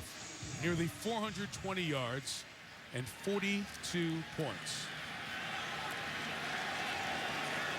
Knocking on the door of some more NFL history with 2 minutes left and in Redskin territory at the Washington 36. Sean McCoy comes up the middle, slides under Rocky McIntosh's tackle at the 31. Yeah, but look at what they do to Albert Hainsworth. Watch right guard Nick Cole help out on Hainsworth. That gives Michael Vick just an instant longer to throw the football, but watch his full speed. Offensive line coach Juan Castillo, been with Andy Reid a long time. This whole Eagles staff has been with Andy Reid for a while, and continuity is a big part of their success. From the 31, another shotgun run with McCoy. Trying to put the moves on, but Brian Orakpo is a very good defensive player out of Texas. 13th pick in the draft of 09. Made the tackle, gives us a timeout. The chance to remind you the Toyota halftime show is coming up. Chris Berman, Chris Mortensen, Adam Schefter for the fastest 3 minutes. How good was Tom Brady last night in the win over Pittsburgh? Morton Adam been burning up the Blackberries on this whole McNabb deal. They'll dive into the details for it.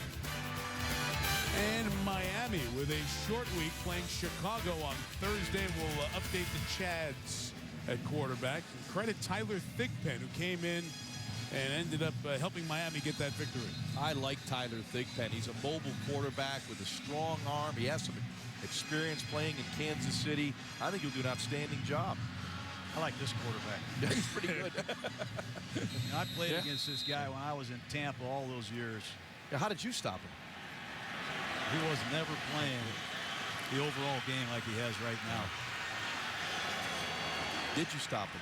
How many people did? Oh, we had our day. 01-06 the time in Atlanta. A lot talked about Vic. Was not the first guy in, the last guy out. Didn't set the example. Here's going to take a timeout. Washington took the earlier timeout, so Philly can take this one with 1:12 to go. We mentioned NFL history potential here on this drive. Go back to the 1983 Buccaneers, a poor team. Green Bay scored 49 in the first half. That's the NFL record. Philadelphia a chance to equal that here on this drive. That 1983 Buccaneer team, the quarterback was Steve Young. I believe that was the Blizzard game, wasn't it, out in Green Bay? It was, right? I think I got a memory because my dad was a running back coach. He didn't talk for a week. That's a humiliating feeling, especially on Monday Night Football when all your peers are watching. I do know the Redskins have a lot more pride than people think right now. Well, they better show it. Try to come up with a stop here. 3rd and 3. Jackson goes one way, McCoy the other, read by D'Angelo Hall, who's left the game twice banged up. Makes the play, and the Eagles will try about a 47-yard field goal. Washington out of timeout, so Philly can just take as much clock as they would like. That's a good decision by the Eagles. Here's a guy, David Akers, coming on the field who struggled a little bit early. Missed multiple field goals against the Falcons, but he's back in a groove right now. You've seen him kick the ball off a lot tonight after touchdowns. This guy's one heck of a kicker. He's rock solid and reliable. From 48 yards. Sneaking it in and good. And 45-14 Philadelphia. With 25 seconds left. When we are done tonight. 24 hours moves today. Here we go. Dickie V is ready to go with the coffee going. Oh, a whole bunch of great schools. Some of the traditional college basketball powers. We have a marathon of college basketball. 21 games over 24+ hours. Dickie V starts his 32nd season. You see 4 of the top 5. 14 of the top 25, both national champs, women and men in action.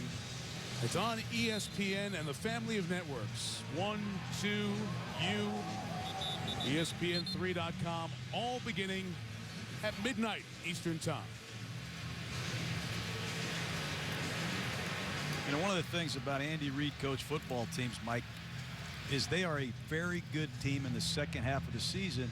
And Jaws, you live there, you know that. His winning percentage in the second half of the season is uncommon. And the Eagles, they sure look good, like they're right on schedule for another second half of the season roll. Yeah, Andy's one of those guys, you know, he tinkers early in the season. He looks for the right combination, the concepts that he wants to use. And boy, the second half of the season, he knows how to put his players in position to be successful.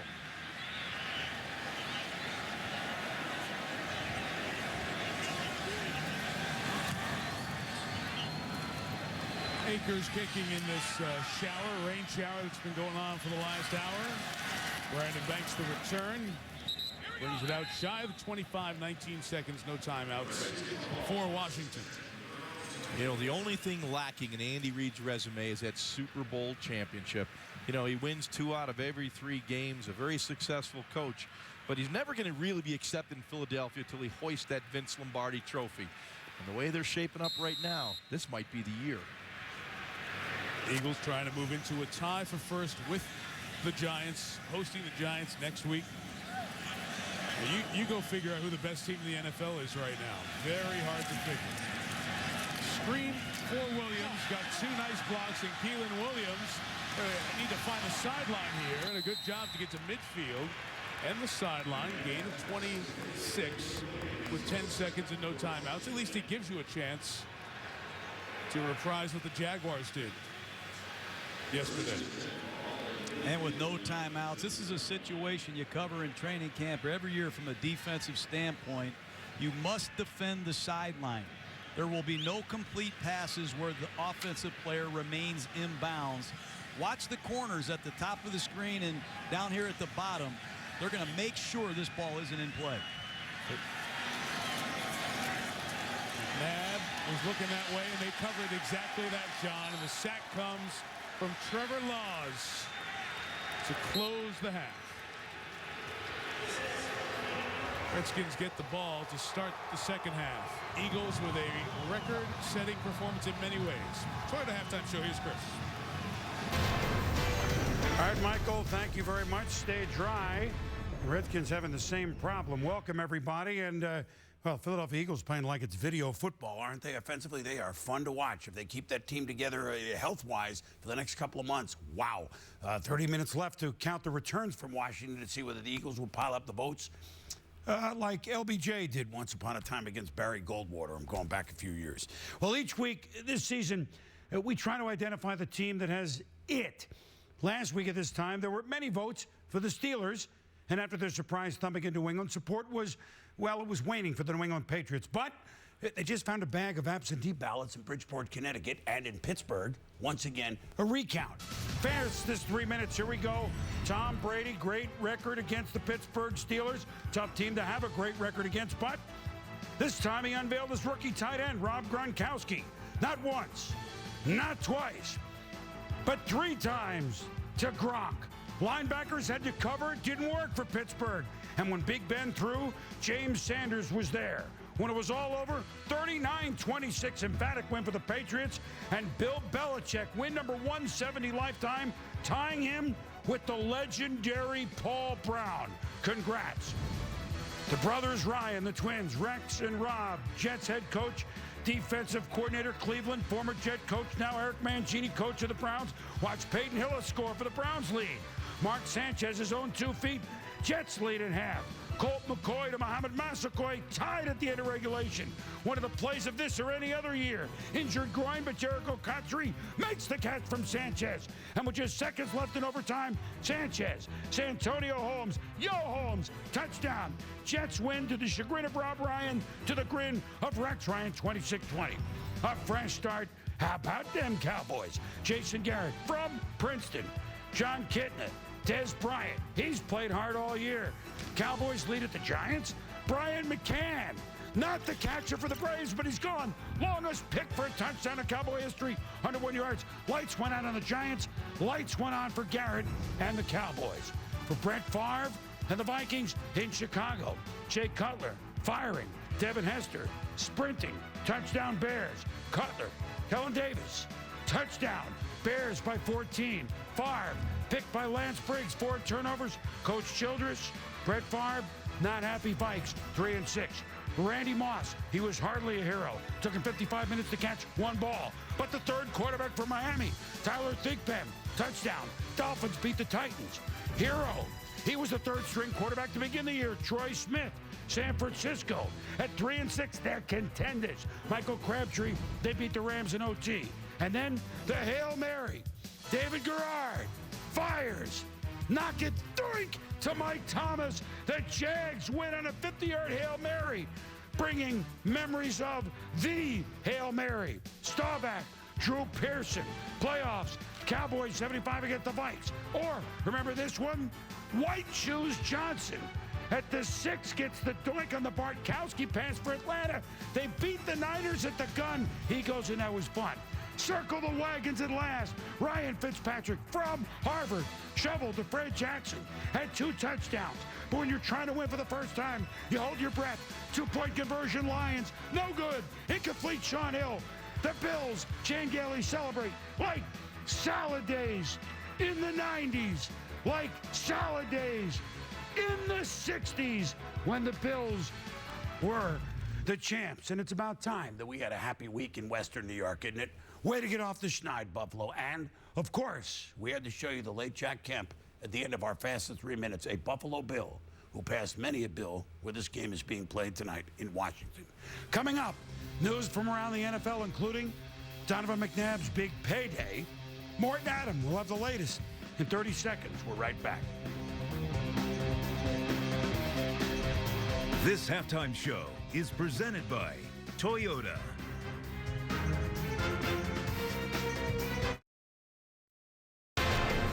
Welcome back to the Toyota Halftime Show with your host, Chris Berman.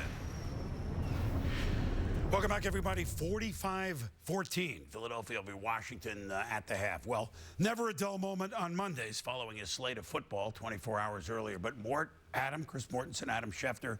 We start with a quarterback playing tonight. Boom. Donovan McNabb reached a 5-year agreement with the Washington Redskins tonight. The framework of the deal was done back in early October before the Redskins and Eagles played for the first time, when both sides nearly had the deal done. When Donovan McNabb got benched 2 weeks ago, that increased the urgency on both sides to finalize the language the last couple of weeks, and a deal that got done today. McNabb tied to the Redskins for 5 years. And I'm told that once we see the details of this contract, we may see an opportunity for the Redskins to walk away without that full obligation to pay McNabb all that money. Now, the NFL Players Association has not embraced the 18-game season proposed by owners, but in good faith, they have made a counter-proposal, and here are some of the highlights. They want to reduce the voluntary off-season workouts to 5 weeks, which means 20 days. There might be some rookie exceptions. Training camp contact significantly reduced. That means some helmetless and padless practices, minimum 2 bye weeks, prorated increased salary for your players, expanded 3 or 4 roster spots. Owners are only offering 1, and there's a lot of accelerated vesting and health care proposals in this counter proposal by the union. More Jake Long, the former #1 overall pick of the Dolphins, has a damaged labrum. It's going to be difficult for him to play Thursday night. If he does, they'll have to harness it up, but he very well could miss the game. Chad Pennington will miss the game. He's going to be out for the... This halftime show is presented by Toyota. Tonight's ESPN.com poll question. Bob from Georgia wants to know, which is the best 7-2 team in the NFL? Well, he probably wanted to hear the Falcons, which they get 26% of the vote. And one state, that'd be Georgia. 49 states polling in for the Patriots. The Jets, only 19%, but this changes week to week. Log on to ESPN and submit your question that could be used in next week's show. Well, the Philadelphia Eagles are showing that if they get this offense together again, it's at a high speed and fun to watch, although if you're rooting for the Redskins, hadn't been that much fun to watch for Donovan McNabb and company. We'll see if there's more fun in the second half for the Eagles. A peaceful, easy feeling, if you will. Michael Vick throwing, running for TDs, 45-14. Enjoy the second half, everybody. Monday Night Football. The Eagles unleashed their raw power. All eyes were on Michael Vick. And the Redskins fight back, or will the Eagles soar? The Philadelphia Eagles versus the Washington Redskins on Monday Night Football. The division clash continues. And perhaps the record setting will continue here just outside of D.C. at FedEx Field. 45 points scored by the Philadelphia Eagles. John Gruden, Ron Jaworski, Mike Tirico. That is the most scored in the first half of an NFL game by the road team in the history of the National Football League. So we really did see something we've never seen before. And I don't know what words best describe what the Eagles did offensively in the first 30 minutes. Well, Andy Reid plays pedal to the metal football. He wants to get a quick lead. I don't even think Andy Reid expected this offense to be in sync like it was tonight and is tonight. I really don't have anything to add to that. I know crowd noise isn't going to be a problem in the second half. I've never seen a team storm out of the locker room and avenge an earlier defeat. The Redskins out-hit Philadelphia in Philadelphia earlier in that victory, and Philly came to play tonight. David Akers' kickoff starts the third quarter. From the 6, in the rain, Brandon Banks. Akers waiting for him at the 45. Jamar Chaney also bringing him down as the rain gets heavier. The perspective on the quarterbacks in the first 30 minutes. Michael Vick became the first player in NFL history to throw for 3 and run for 2 in the first half. Entire history of the league. And Donovan McNabb in that second quarter had exactly 200 passing yards, a career high for any quarter. So he does that against his old team, albeit Pyrrhic in the performance for McNabb. Started with his team in a massive hole. Chris Cooley, the tight end, limped off in the first half. That's his first catch. Here's McNabb for the first half, Jaws. Well, one thing about Donovan, he's going to keep battling and fighting, but his receivers have to help him, and he gets out on the edge. One thing about Donovan, you get him on the edge, you'll find someone open. Beautiful design of this play right here. You got the blitz, and he checked it down. This is just a good defensive play by Patterson. Joey Galloway never pushed him up the field. He undercut the route.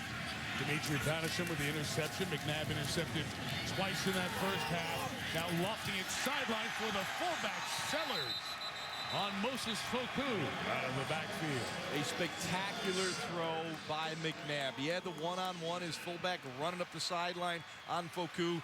Very little room to put this ball into, but Donovan puts it right on the hands of Sellers. Just a terrific throw by McNabb. Yeah, if I'm Philadelphia right now on defense, no quick scores, just no big plays. I'm shocked that they've come out here and given up a couple big ones already. Number 22, Keelan Williams, the run. A gain of about 9 yards for Williams. If you weren't with us at the start of the game, Clinton Portis is out again tonight, missing his 6th game after the torn groin muscle. And Ryan Terrain is active. Looked like he was going to start, but even in warm-ups could not get going with his hamstring injury. So Terrain has not seen the field. It's been all the rookie free agent out of LSU, 35, Williams.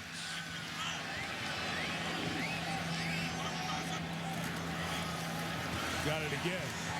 And he's got Stewart Bradley, the middle linebacker. You know, there's 2 areas with this Washington Redskin offense that have really been tough on them this year. Number 1 is their 3rd down offense. And here we go with another 3rd down. They were 0 for 6 in the first half, and they've really had a hard time getting touchdowns in the red zone.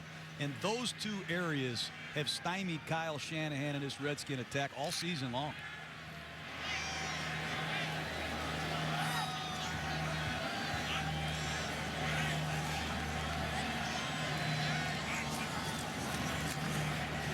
McNabb in trouble. Keeps it alive and then has the pass blocked and knocked down by Darryl Tappan. It all started when Jaquay Parker just blew Stephon Higher, the right tackle, into McNabb's face. Well, take a look at the right tackle, Higher, number 74. He just gets bull rushed, and McNabb has to abort the play and try to create. That's the 11th ball that Donovan McNabb has had batted back in his face. That's another problem for this Redskin attack, and they're going for it. 0 for 7 now on 3rd down. Those problems continue to plague them. You see coming in, the 10 had him tied with the former Redskin quarterback, Jason Campbell. So add that one, makes it 11. 4th and 4, the Eagles bring pressure up the middle. McNabb responds to Armstrong. First down catch. Nice play. Trent Cole clean up the middle. Donovan just kept drifting back, and at the very last second found Anthony Armstrong, and Armstrong reached out and did a terrific job of catching and holding on to this ball. As you see, McNabb under duress, and it looks like his hands were under the ball. That was a legal catch from this vantage point, and from that vantage point, forearm under the football.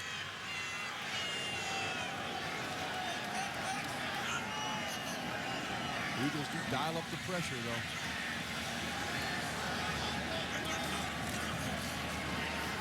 McNabb hit as he throws, incomplete. Santana Moss was slotting. McNabb getting hit on a regular basis. Trent Cole getting close here to a sack. And on this drive, you're seeing some of the weaknesses of the Redskins. But remember how pathetic this situation was. They won 4 games last year.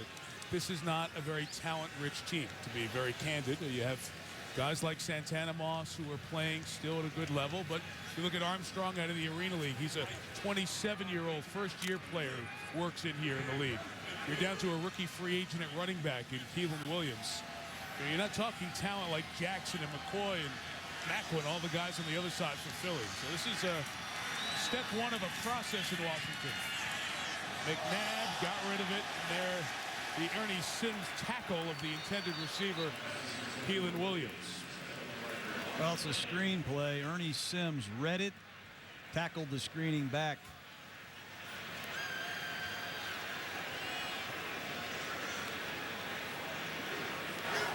Holding defense, number 50.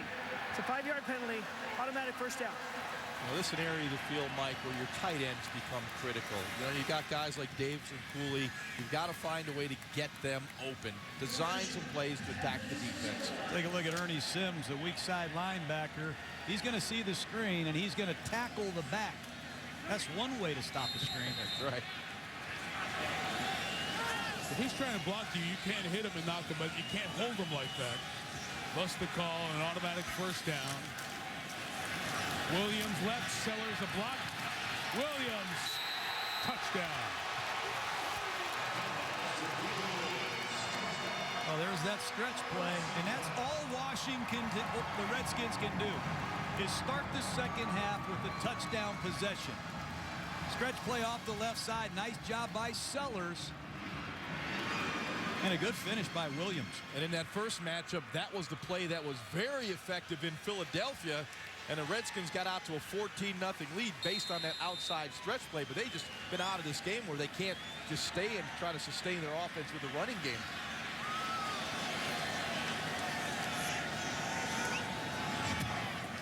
Graham Gano adds the extra point.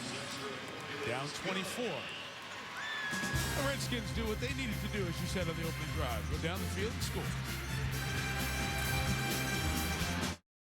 ESPN's Monday Night Football is brought to you by Verizon Wireless, introducing the Droid X, the next generation of does.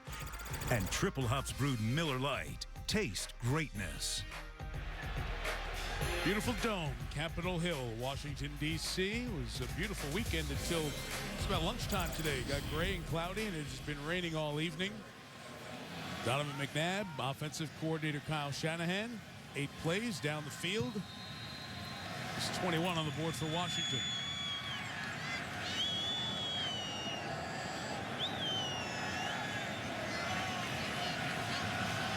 Gano kicks to Jordan Calvin. From the 6.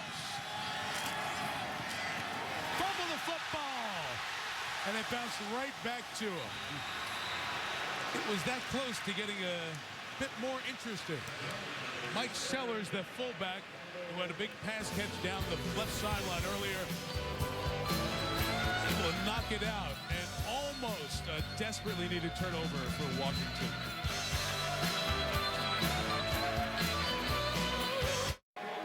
As we were going to break, both John and Jaws saw this and said, that's something there. Michael Vick grabbing Calvin, the returner, after that fumble. Just those leadership signs you get from your quarterback. That's what you got to have to play that position at this level. In the rain, from the 29, Vick after an outstanding first half. Pressure. Heading out to his right. Deshaun Jackson couldn't hold it. Susie Colbert down on the field. Suze? Mike, if the Redskins think they're going to get any relief in the second half, forget it. I asked Andy Reid at the half what his philosophy is, being up by this much, and he said, score more. But the Redskins came out of their locker room with their heads up. But Mike Shanahan almost seemed at a loss to explain a record-setting first quarter. After we had chatted for a while, he actually looked at me and said, do you have any ideas? And when I shook my head no, he said, if you come up with anything, would you let me know? So, John George, you got anything?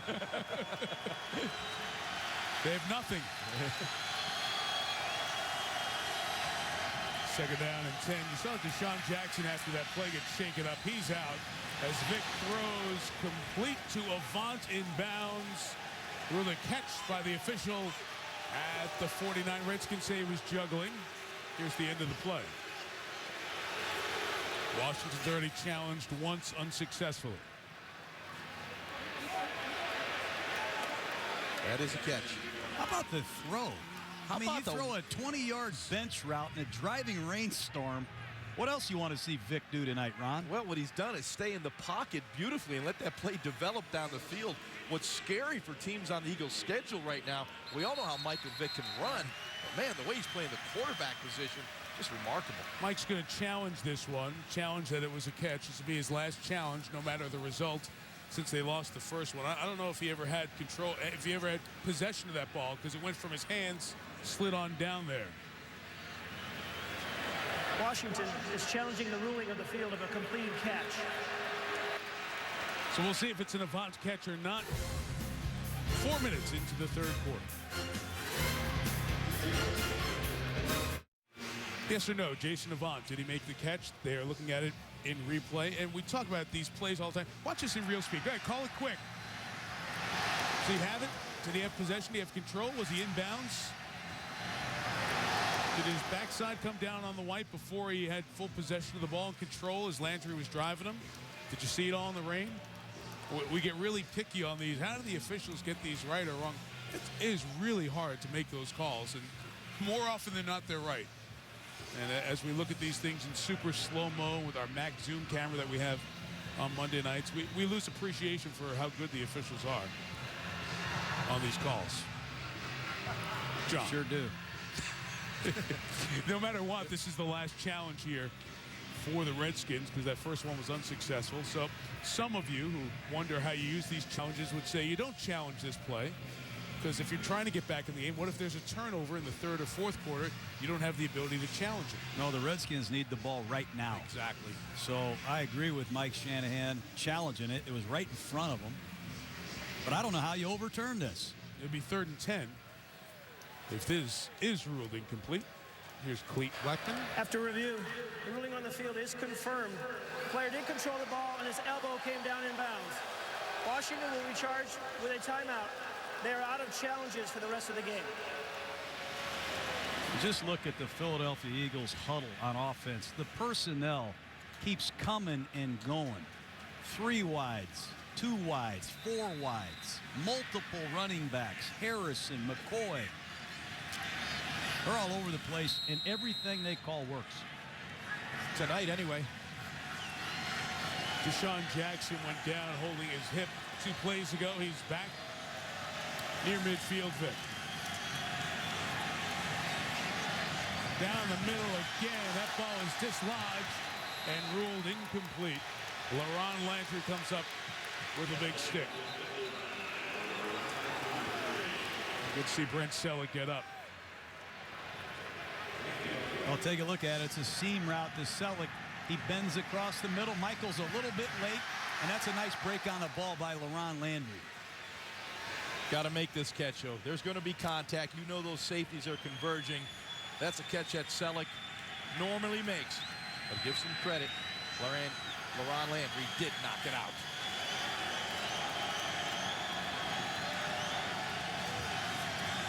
Side handoff, McCoy bouncing it to the outside. Arakpo chases him down. 3rd down coming up.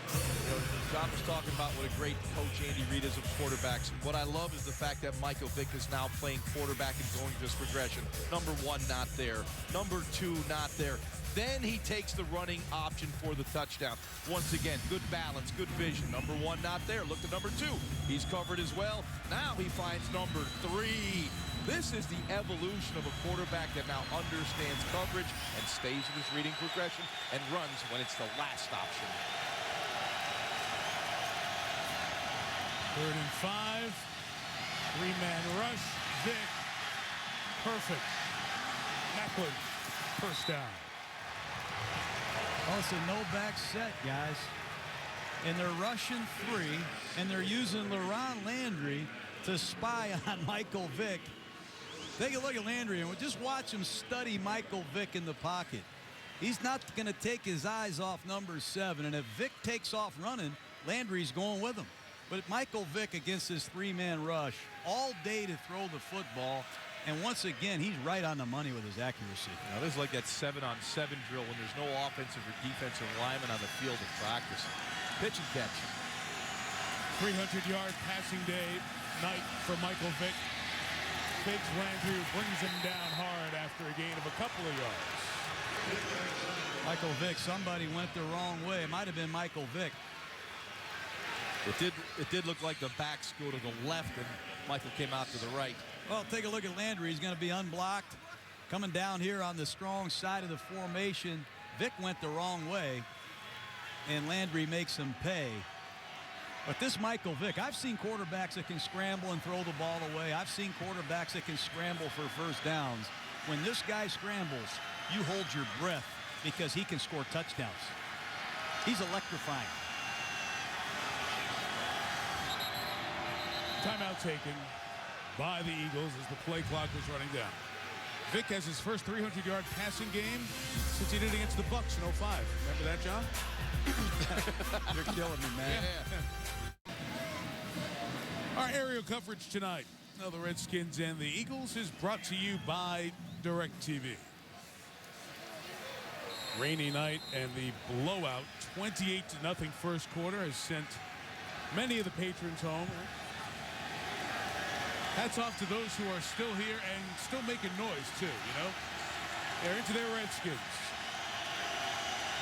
Bunch of Eagle fans here as well. After the timeout, Victor Macklin's got a couple of blocks over here, but LaRon Landry's having a very good series. And he makes the tackle.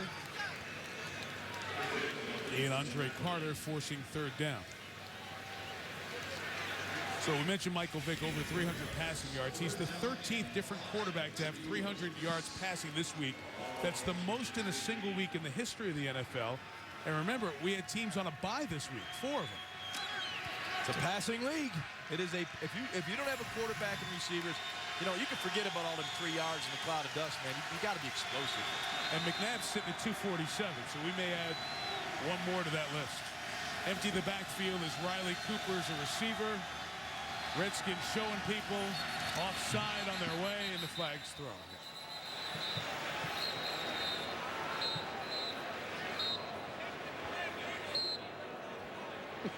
Delay a game from the back. The back judge is coming in, said he's got to delay a game first, maybe. Prior to every movement by the defense, delay a game. Offense, number 7. It's a 5-yard penalty, still third down. It's about the only mistake Michael Vick's made this evening. In fact, it is the only mistake he's made this evening. You guys talked about it when you showed that series of highlights earlier on the 1-2-3, reading the progressions as Vick has become a more steady, comforted pocket passer. It used to be he would not see the first guy take off, use the athletic ability. You can see he's got an understanding of that and a comfort level with it too, to trust it, which has led to that big first half. Yeah, we'll get back to that, Mike, but I agree with you. Halfway through the quarter, 3rd and 10. Redskins do bring 4. Pressure Vick, got away from Alexander. He's over the line now, so he's got to run. He's got a first down. First and goal. Right on cue, Mike. This is what you were talking about. He looked down the field. He looked down the field. He took the running option last. Michael Vick is going to survey the field. The pressure is going to come from his right. But once he sets up camp in the pocket, he knows the end came back inside. Now he gets out of the pocket. No contain on Michael Vick. But I love the fact that he looked to throw first. The last option was the run. How do you not contain Michael Vick? You let this guy outside the pocket. It's painful to watch.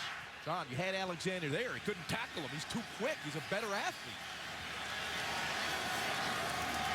First and goal from the 7. Now he's got time. Nobody open. Out of the pocket, throw it away. You know, after spending an hour or so with Michael Vick last night, the thing that really amazed me is this guy's football aptitude. He's not running an offense for any kind of novice now. He's handling no back sets, check with me's at the line of scrimmage. They're running the read option. You see the Oregon Ducks running. Right. They have more screens than I had in the playbook in 10 years. There are 175 passes on this guy's wristband. He understands all of them. He is totally focused and committed on being a great quarterback and changing his life around. McCoy runs to the 3-yard line. He's made that commitment in the offseason as well. And I think that's the biggest difference. The maturity, spending the time in the offseason, getting himself in great shape. That's the first thing he did. Then learning this offense. All offseason working on the drills, the bags thrown at him, the movement skills, to stay on balance. All those things that are such an integral part of playing championship-type quarterback. The athletic ability's always been there. Eagles run some new personnel on there late as they change their defensive look for 3rd and goal.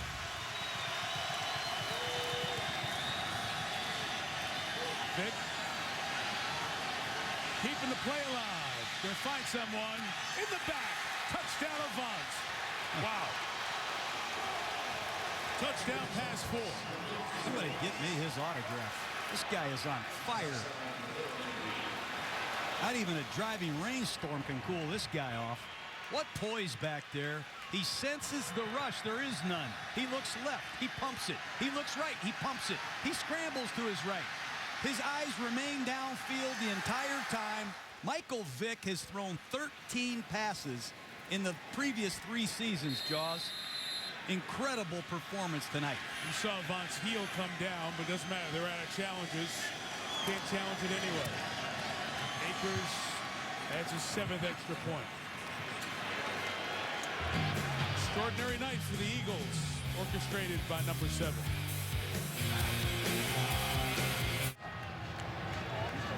Look at those numbers. 397 total yards, 6 touchdowns. I was reminded by someone up here that I have somebody in my fantasy league who's playing against Michael Vick, so I can check his point total. 59 fantasy points in the ESPN Fantasy League in this game. That's more than some teams score. But it is like a video game or a fantasy football type game, watching this Eagles offense here tonight.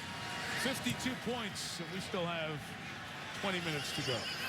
Kickoff is short. Mike Sellers fielding it and taking it to the 30-yard line. Well, Michael Vick in the pocket, just beautiful. The poise, nothing bothering. The eyes downfield, movement, try to allow someone to uncover. And then the laser throw between 2 defenders. Now you see him once again. I love a quarterback being on balance. Always downfield, always in a position to throw, always bouncing, good knee flex, and then just, I'm going to call him Michael Flick from now on. I mean, he just flicks this thing in there for a touchdown. And this is a tight window to squeeze it into to Avant. McNabb a first down run with Keelan Williams. When you go back and watch Albert Hainsworth on that. Yeah, I was just going to say it, You John. know, you got to get up off the ground and stay alive and chase this guy. Yep. And the scoreboard doesn't matter when you play Michael Vick. He will wear you out. But, you know, just take a look at it yourself. You know, and I realize it's a tough night and it's a rainy night, but you're down on the ground. You have to get up, and you got to continue to chase Michael Vick. The play's still going on. Yep. And that's not good to put that on tape. It's on television. 33, McNabb chased, throws it away, didn't get to the line of scrimmage, but Cooley was nearby. They'll rule him ineligible close enough, so there's no grounding. Now let's give some love to that Eagles offensive line while we focus on Michael Vick, because they are giving him time. Let's take a look at this. As you'll see, he looks to his left, looks to his right. No one near him. No one even near Michael Vick. Finally, to release the ball, almost 8 seconds. That is just ridiculous. Offensive line, hey, great job, guys. Juan Castillo's happy with that one. 0 for 7 on third down. 0 for 8. Interception. Dimitri Patterson all the way home. That is stealing. This is what the Eagles do. This is what their corners do. They know when the pressure's coming. The ball has to come out quickly. Ron, this is 60 points. It's a double A gap blitz, and they don't come. The 2 linebackers do not blitz. They bring heat off the edge. McNabb gets rid of it. Look, these linebackers don't blitz, but you're going to see another blitz come off the right side and the left side. McNabb throws it without seeing, and Patterson just squatted and saw it the whole way. A lot of these Philadelphia blitzes are not man coverage. It's that read cover 2 blitz system that Jim Johnson has made famous here, and Sean McDermott just put an exclamation point on this performance tonight. In 1954, the Redskins went to Cleveland and lost 62-3. They haven't given up this many points since then. There's still 20 minutes of game left. I'll tell you, we came here and an arena game broke out tonight. The score all over the place. 59-21. Well, we've got a Saturday college football matchup with significance. Ohio State taking on Iowa. The Buckeyes must win that one to remain in contention for the Rose Bowl. Terrell Pryor and Ricky Stanzi, the quarterbacks. You'll see it 3:30 Eastern Time. Saturday from Iowa City on ABC.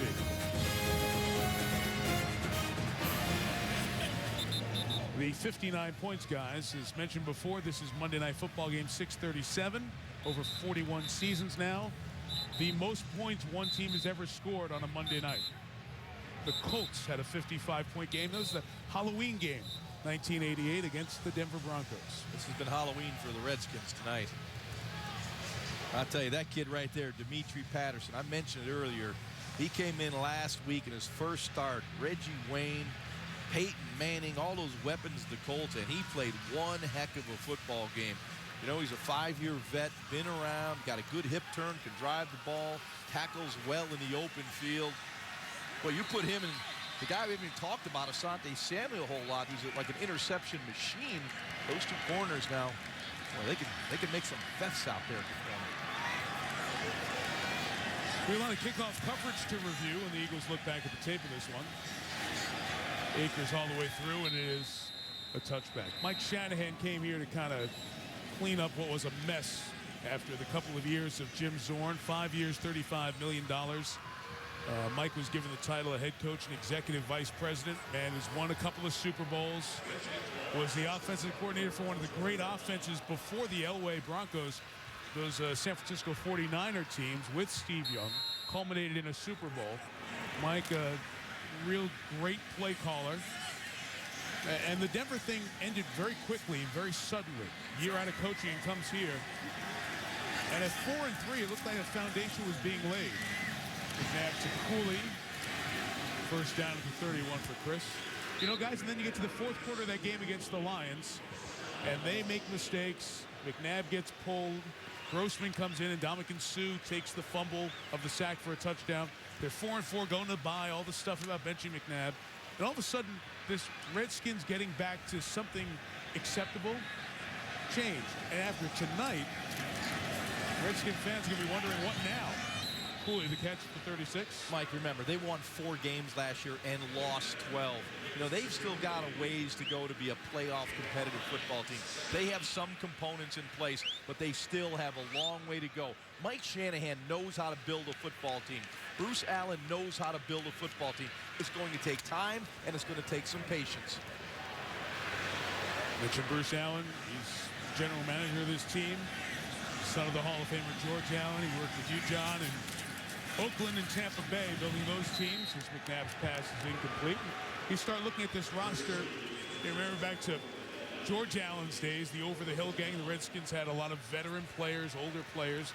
There are a lot of veteran, older players on this team as they try to salvage a team that had really been run down the last couple of years. Well, they hired a quality coach. No matter what anybody says, check Mike Shanahan's track record. They just re-signed a quality quarterback. Check McNabb's track record. That's a start in the right direction. But this offensive line is rebuilt every year. They do have some guys on defense that can play, but they are converting to a 34 defense. They have a long ways to go, but they'll get there. Movement there. Delay game. Offense. Delay first, beg your pardon. Still third down. We're talking about the veteran players who are still here. 30 or older, they have the third most in the league. 15 of their current players, and you take the 53-man roster.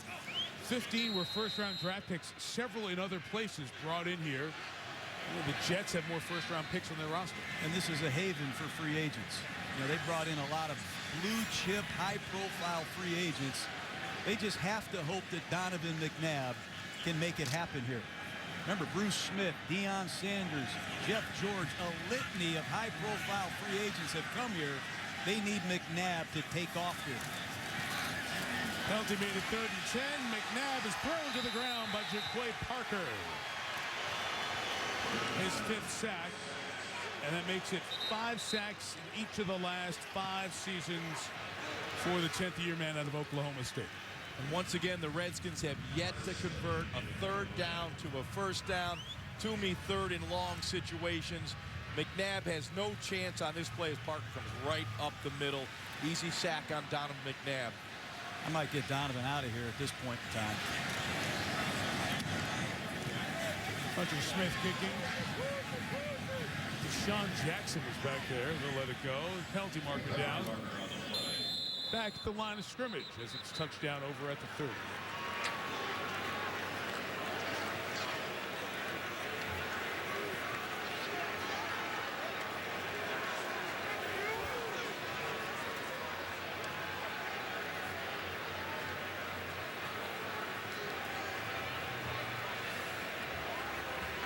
during the kick, holding, receiving team number 34. That penalty will be enforced 10 yards from the end of the run. First down, Philadelphia. So McNabb and the Eagles offense. Watch Vic and company come back. You know, guys, we are marveling at the great on-field performance of Michael Vick, and we should. This is extraordinary stuff he's doing here tonight, historic stuff. You know, there's some people who were rooting against Michael Vick when he got out of jail after the dogfighting charges and all that stuff. And he was 18 months ago in prison. And, you know, it's a very personal thing. Whatever you at home feel, that is your right. You know, some people forgive.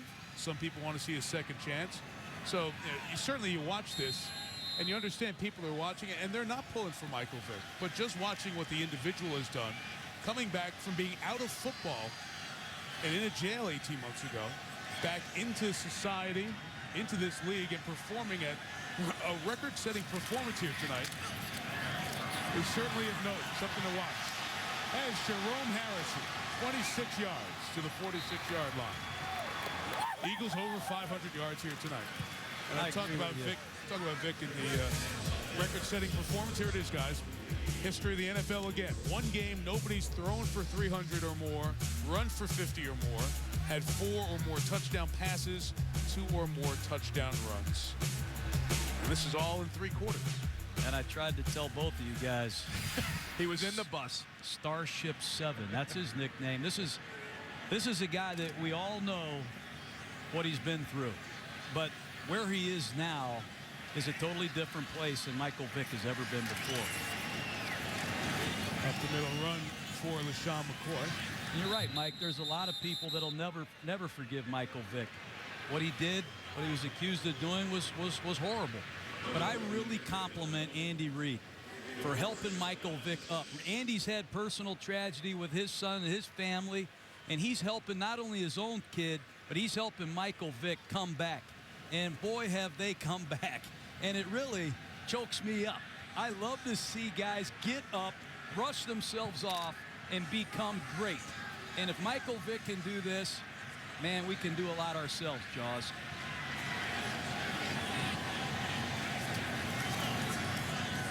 Vick hands to Harrison again into Redskin territory. You talk about Andy Reid's sons. 2 of his children, Britt and Garrett, were both in prison in similar times that Vick was in jail. And during that time, Andy went to visit his boys in jail and got to understand some of the culture of the people who were incarcerated, and understands that there are multiple phases to coming out of dealing with that. And some guys never get to that 3rd phase where he felt Vick was as he went along the way, and that was the phase of, I screwed up, I made a mistake, nobody else is to blame, but I will never let this happen again to me. And once you get to that phase, Andy feels, and he saw it with his sons as they went through it, you can help people. And that was part of the connection here as that pass is caught by Owen Schmidt. And it's ruled down, so a first down. That was part of the connection Andy felt with Michael Vick. That was Donovan McNabb saying, you know what, I've known him for 13 years. We can help him. And Jeffrey Lurie, the owner, saying, you know what, let's investigate it. We're going to take a hit here, a PR hit at home, but we feel we're the only organization that can handle it. So others may have, but that's what they felt going in. And you know what? Right now, it's all worked. Yeah, and you got to give some positive thoughts to Jeffrey Lurie and Joe Banner. It was a risk. You know, I live in the Philadelphia area. It was not well received at the time, but I think people deserve a second chance. Michael Vick has taken advantage of that second opportunity. Harrison runs to the right to the 39-yard line. And, you know, we talked about Andy Reid and some of that conversation he had. Credit Steve Sable from NFL Films, who has done a great job, he and his dad, over the years with their work documenting the NFL. NFL Films Presents is a show we've watched for many years. And Steve did a sit-down with Andy that you got to know Andy Reid's personality more than the bland vanilla press conferences he gives in Philly. And it was great. It gave you a little insight into a guy you don't see very much of. Yeah, those people in Philly, if you haven't seen that piece, you got to see it. Get to know Andy Reid. You'll really like and love the guy. Put your arm around him. End of 3 on a record-setting night in D.C. The Eagles by 38.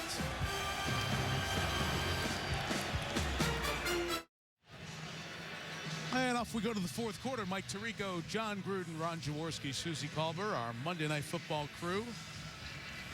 59-21. You know, it was just 3 weeks ago when the Raiders beat Denver, and that was 59 points scored in the first 3 quarters by the Raiders. It was 59-14 after 3. That was a record for points scored by a road team in the first 3 quarters, an NFL all-time record.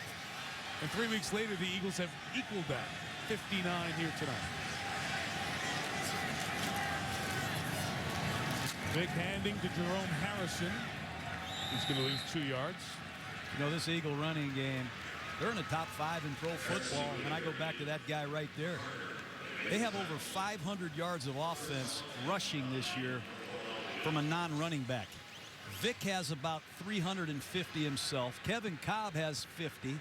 Deshaun Jackson and Jeremy Maclin run the ball on reverses. And defending the Eagles' two-headed monster now, the running game, the versatility of a Michael Vick with all these formations and threats at wide receiver, they're going to be a handful down the stretch. This is 3rd and 8, a 3-man rush, and Vick is nearly intercepted through the hands of D'Angelo Hall. Incomplete. You know, Deshaun Jackson has caught 1 pass. It was the first play of the game for 88 yards. And that was it? That was it. That's right. Yeah.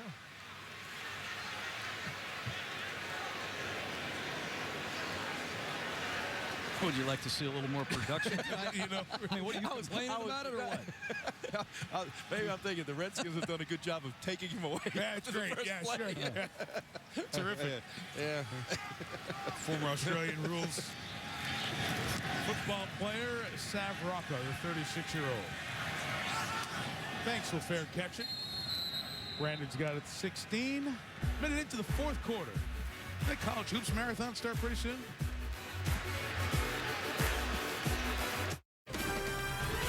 ESPN's Monday Night Football is brought to you by IBM. Let's build a smarter planet. Visit IBM.com/smarterplanet. Assassin's Creed Brotherhood, now with single and multiplayer. Available November 16. And NFLShop.com, the best place for holiday shopping, the official store of the NFL. Back at FedEx Field, 59-21. McNabb remains in the game for the Redskins. And Keelan Williams carries around the left side for 11 yards and a first down. Ron? You know, the Redskins, you know, with McNabb, he's had a trouble historically with those A-gap blitzes. You'll see him right here. You see the Eagles lined up in those A-gaps, but they come from the outside as those inside backers drop out. Hence, you get the interception on the quick read. Hey, we're talking to Stuart Bradley, you know, Eagle linebacker. He was saying, you know, historically, we've seen Donovan struggle with those A-gap blitzes, so they were prepared for a weakness of Donovan's game. On the 26 here is Williams. 4 to the 30. Speaking of Stuart Bradley, that's a nice form tackle by the big fella who's back from a serious injury last year. I like these Philadelphia Eagle middle linebackers. Take a look at him. Keep his eyes on the ball. He gets over the top, gets rid of the center, makes a good tackle. But these Eagles, remember Levon Kirkland, how big he was? Big. Then Jeremiah Trotter. Bigger. This guy, Stuart Bradley, 6'4", almost 260 pounds. He intimidates people. There is McNabb. Complete to Santana Moss on the sideline. Moss leading this team in receptions. Kurt Coleman with another tackle. Yeah, but Moss has been invisible tonight. You know, that's an area, if you look at the Redskins, they've got to improve that wide receiving core. It looks like Anthony Armstrong is going to be a guy that can give you that speed down the field, but they're going to need some help. They got McNabb signed, at least for a few years. They got to give him a better supporting cast.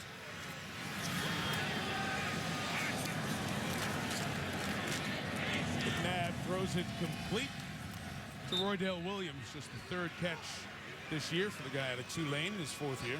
You know, one thing about this Eagle defense, they've got 6 new starters out here, Jaws, and they totally revamped that side of the ball. 13 out of the 27 players from last year's defense are gone. Look out here. You see a lot of different guys playing key positions. You have to tip your hat to these Eagles and their scouting department. Darrell Young, who earlier scored a touchdown on his first NFL touch, Rolls through Kurt Coleman. There's Kurt Coleman, 4-year starter out of Ohio State. Now he's playing with the big boys as a rookie, 7th-round draft choice. There's a full-speed tackle. Take a look at this back home. How about the size of this back? Earn your money playing in this league. McNabb for Williams. Nearly intercepted by Patterson. We talk about the players on this defense in Philadelphia. Their coordinator is 36-year-old Sean McDermott. Placed the late Jim Johnson last year. The Indianapolis game was a big win and brought up the memory of Jim Johnson because they had gone up against Peyton Manning a couple of times and they extra blitzed Manning and finally were able to get a win over a depleted but still a win over Manning and the Colts team. Well, you know, we talked about that, Mike. You know, John and I talked about it. We talked about it with Sean yesterday. They blitzed him 22 times a game. You can go through a month and watch Colt offense and not see that many blitzes, and it was effective. Out of the gun, here's a run by Darrell Young, or rather Williams, I beg your pardon. And Williams going to go all the way for another touchdown. Who is this guy? Keelan Williams, who was, when he came out of high school, John, the #3 running back in the nation out of Louisiana, went to LSU, had 17 touchdowns to the Bayou Bengals, undrafted free agent. It's a 4-week blitz. And they just sting Philadelphia. We said that coming in here tonight. You can beat some of these Eagle blitzes with the running game. If you find numbers and you run away from the blitz, you can outflank these Eagles. You got to give Williams credit. He's taking advantage of his playing time tonight. How about these Eagles? It's 59-21, and they're still bringing the blitzes. You know the extra point. Williams, 3 touchdowns tonight. 2 running, 1 receiving. Terrific.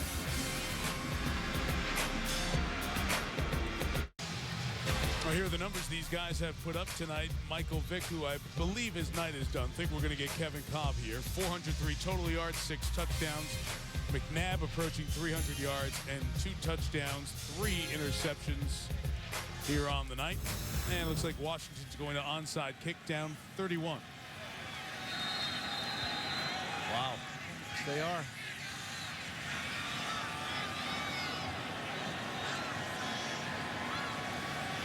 Must have 4 on each side of the kicker. They move everybody around and just go through the exercise and kick it deep. And a touch back to the 20 Sports Center right now. And here's Trey Wingo.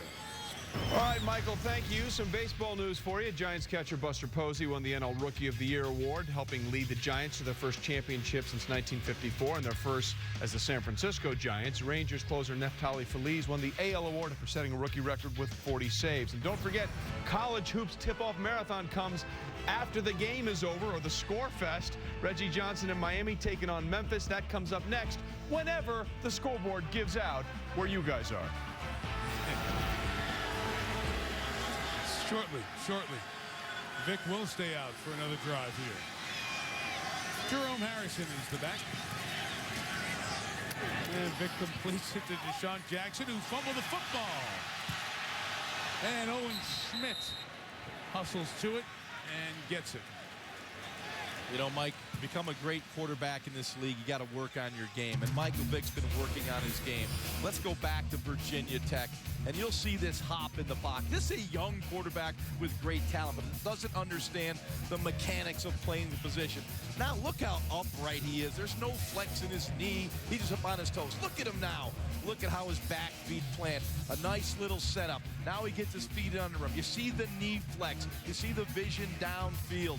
This is a quarterback in position now to throw the football. He's doing the little things to make himself great, and it starts with mechanics. Harrison the carry to the 40. I'd take either one of those Michael Vicks. I'll take the Vic I saw at Virginia Tech. You're so critical of quarterbacks. That was a positive piece, John. This guy knew what his weaknesses were. He sat around. He defined what they were.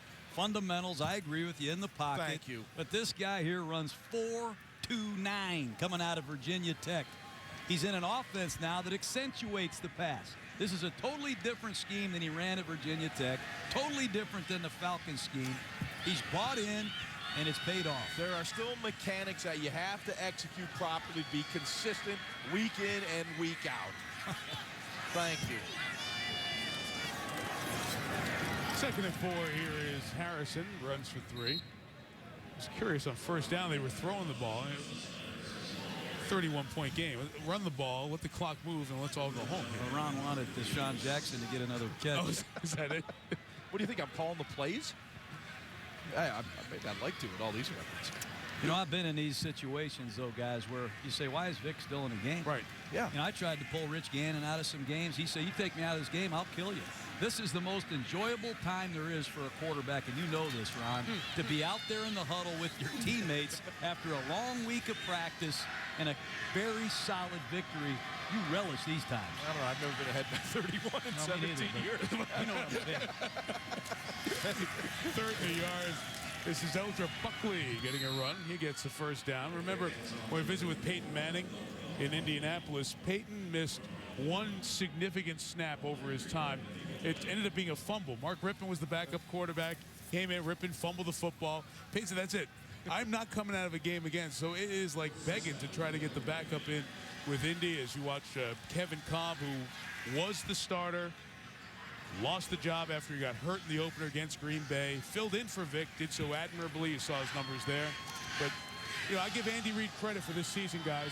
When he watched Vic finish against Green Bay and look like a different guy against Detroit the next week, he said, you know what? You can lose your job if you're injured because this guy's better. Harrison the first down. Well, you know, Michael Vick was out of football the entire 2007 season. Then he's out of football the entire 2008 season. He threw 13 passes in the 2009 season. He's missed a few games this year because of injury. Andy Reid wants this guy to get it all the way back. And it's hard to say how far he has to go to get there. But I like what Jerome Harrison has done to give the Eagles another back to go to. Very similar in size to LaShawn McCoy. They've got a nice 1-2 punch going in this backfield as well.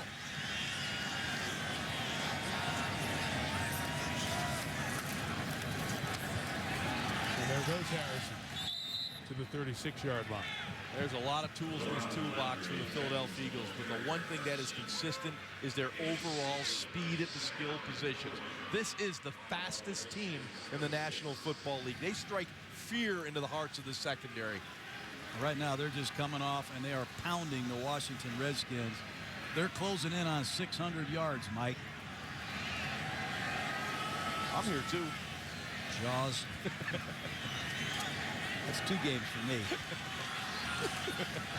581 here tonight. When you throw up 59 points and nearly 600 yards, Eldra Buckley carries for a couple of yards, you start to enter the conversation. And it is a great unanswerable question. You can have polls, you can have debate. Who's the best team in each conference right now? Atlanta with another home win over Baltimore on the short week. They're 7-2. Giants lose. The Bears never look great, but they're 6-3. Saints have been quiet coming off their bye. They get Reggie Bush back, hopefully. Green Bay go through its injuries at 6-3. The Buccaneers, who have they beaten, you might ask? Well, the people on their schedule that you encounter at 6-3, and the Eagles will join that group here tonight. Are we going to vote on this later? Knock yourself out, pal. You got to pick. Go ahead. All right. I like these guys in the green helmets with those wings on the side right now. They take a timeout as the play clock is running down. 5:55 in the fourth.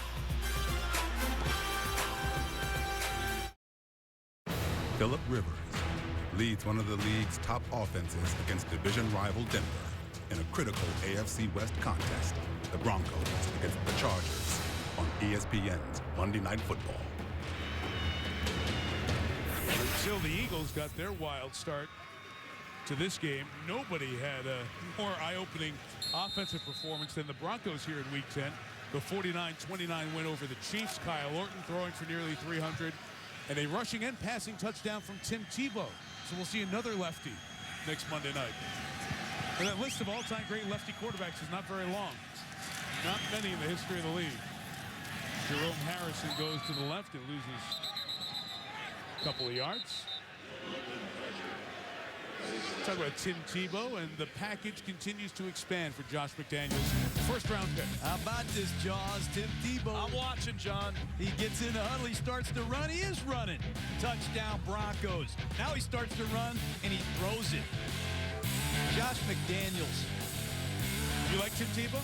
I like this guy. I like what he's about. I like Kyle Orton, too. I like what Denver does on offense. They need a win next week. You like Michael Vick? Starship 7? You like Steve Young? I like a lot of guys. I got you to say that you like 3 lefty quarterbacks. Yeah, good job, Mike. Good job.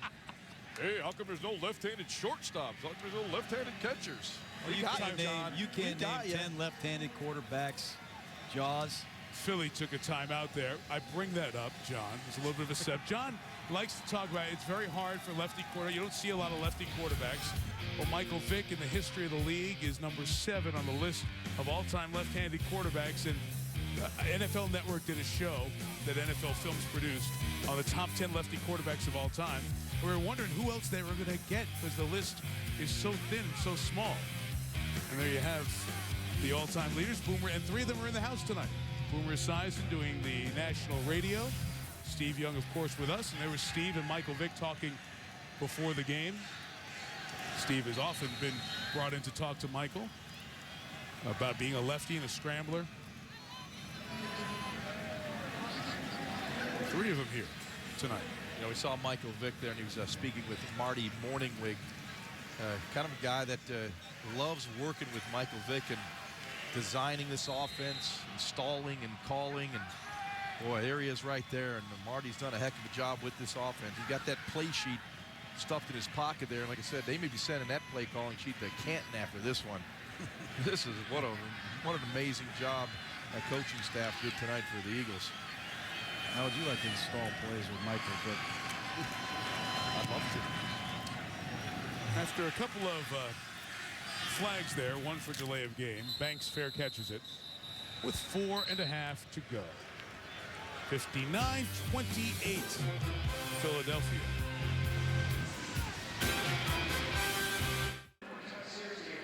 I remind you that SportsCenter, the GMC postgame show with Stuart Scott, Steve Young, Matt Millen here at the stadium, postgame reaction from the coaches and everything else. That's coming up after the game.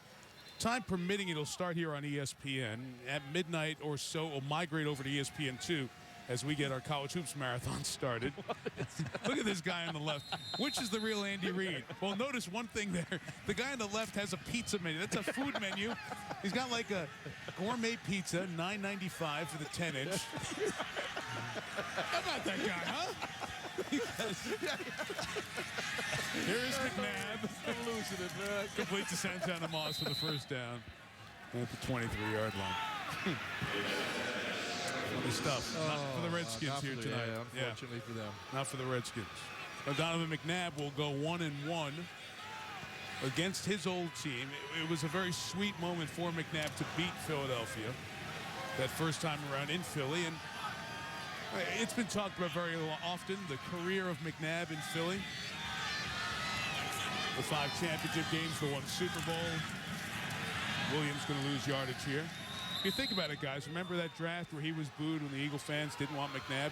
No, I'll interrupt you there. Not that they didn't want McNabb, they wanted Ricky Williams. Well, and I think that's always been misunderstood. Okay. All right. Okay. He got booed before he got in. All right. And then he left and came back and got cheered when he returned as a Redskin, and I thought that was a great moment by the Eagle fans, acknowledging the 11 years where there were lots of boos and cheers along the way. You both have lived the life of being in Philadelphia as an Eagle. Jaws playing there, and John is an offensive coordinator. Greatest sports town in America. McNabb throws for Williams. John, incomplete. You know, when I was the offensive coordinator of the Eagles, Ray Rhodes was the head coach. We were going to get Mark Brunell in a trade with the Green Bay Packers. We had 3 second-round draft choices. Andy Reid got McNabb. I don't care what you say about Ricky Williams. Andy Reid got McNabb. Drafted him, right? Then he got Cobb. Now he has Vick. I was going to get Brunell.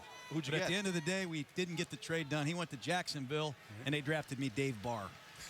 That's why me and Ray Rhodes aren't in Philadelphia anymore. That's why you're here. Right. They got him with ESPN. Williams running to the 32-yard line. Keelan Williams with a 3-touchdown, over 100 total yard night. You know, if this game would have started in the second quarter, we'd have a heck of a game right here. Well, this is the kind of game, if you're Mike Shanahan, there's a good chance you take a look at it yourself. You take a look at it with your coaches. And when the players come in Monday, you might just burn it and move on with the season. Because nothing has gone well tonight other than a few plays by Donovan McNabb. They are shell-shocked tonight. They did not make a third down. 0 of 10. And they will not get this punt off either, as they were thinking about what they were going to do on 4th and 1. And they didn't want to leave them down there. They could easily walk in and go for 60 points for whatever that's worth. All right, you Mike.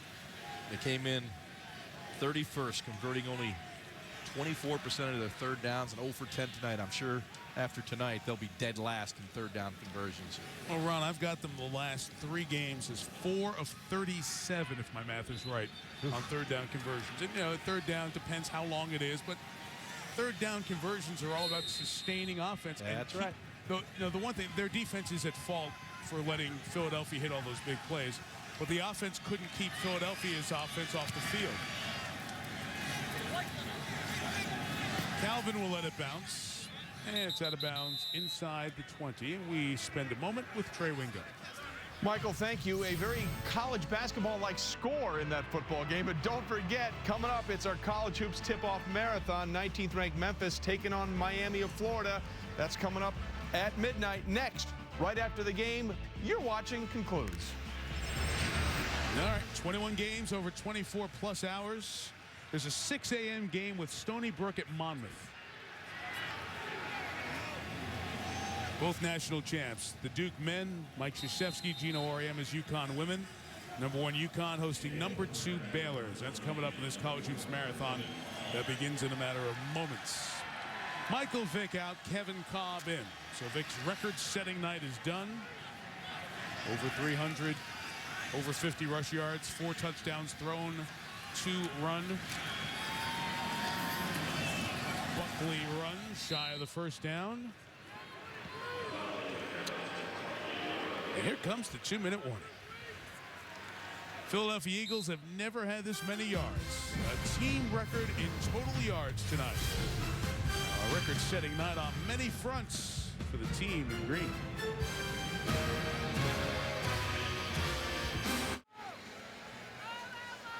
If this score holds, and I'm confident it will, the Giants and the Eagles will be tied for the division lead, both 6-3. And the Giants still have to see the teams you're seeing tonight a couple of times. So we'll have the Eagles and the Giants meeting at Lincoln Financial Field on Sunday evening. Both teams 6-3, 1-1 in the division.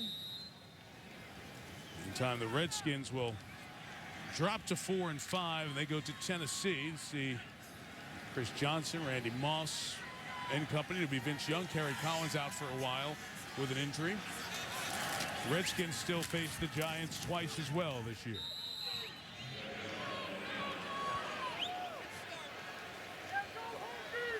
You know, Kevin Cobb is in there now at quarterback. You know, started the season as a starter. I still believe, and I know a lot of people in the Eagle organization believe he's got a bright future in the National Football League.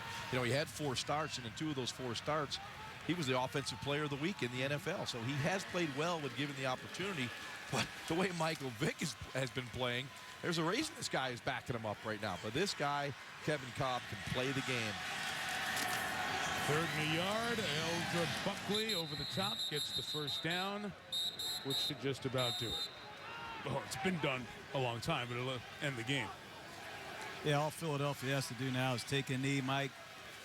And they're going to leave here with back-to-back victories and really impressive films to watch. When you sit down and watch the Philadelphia Eagles beat the Indianapolis Colts, all 3 phases. And tonight, they came in here ready to go, and it's a credit to Andy Reid, this organization. This is the 2nd most points the Eagles have scored in a game. Their most was 62 back in 1934, 64. In 1934, they beat the Cincinnati Reds by the score of 64-0. It was such a bad loss that the Reds were kicked out of the league. How do you know all They this? defaulted Steve Hurt, who does a great job with all of our stats in addition to the rest of our crew. Steve, digging this one up. the Reds defaulted in their funding after that, so they had to bring in an independent team from another league to finish the schedule for the Reds that year. I would have never guessed that. No, and you'll never hear that again, probably. I hope not. A record-setting night for the Philadelphia Eagles as Donovan McNabb, on a day he signs a contract extension that for at least the short term will keep him here in Washington. The deal 5 years if it's reached in its entirety. He and Michael Vick have known each other since back in 1997. Vick went to Virginia Tech. He hugs former Virginia Tech Hokie D'Angelo Hall. And Michael and Donovan meet again. Record-setting night for Michael Vick, and Donovan McNabb's meant a lot in his life, and Michael Vick was incredible on the field here tonight. 59-28 our score. With John Gruden, Ron Jaworski, Susie Culver, our entire team. Mike Tirico, good night from FedEx Field. See you next week when the Broncos and Chargers. See you next week in San Diego. ESPN thanks you for watching this presentation of the National Football League.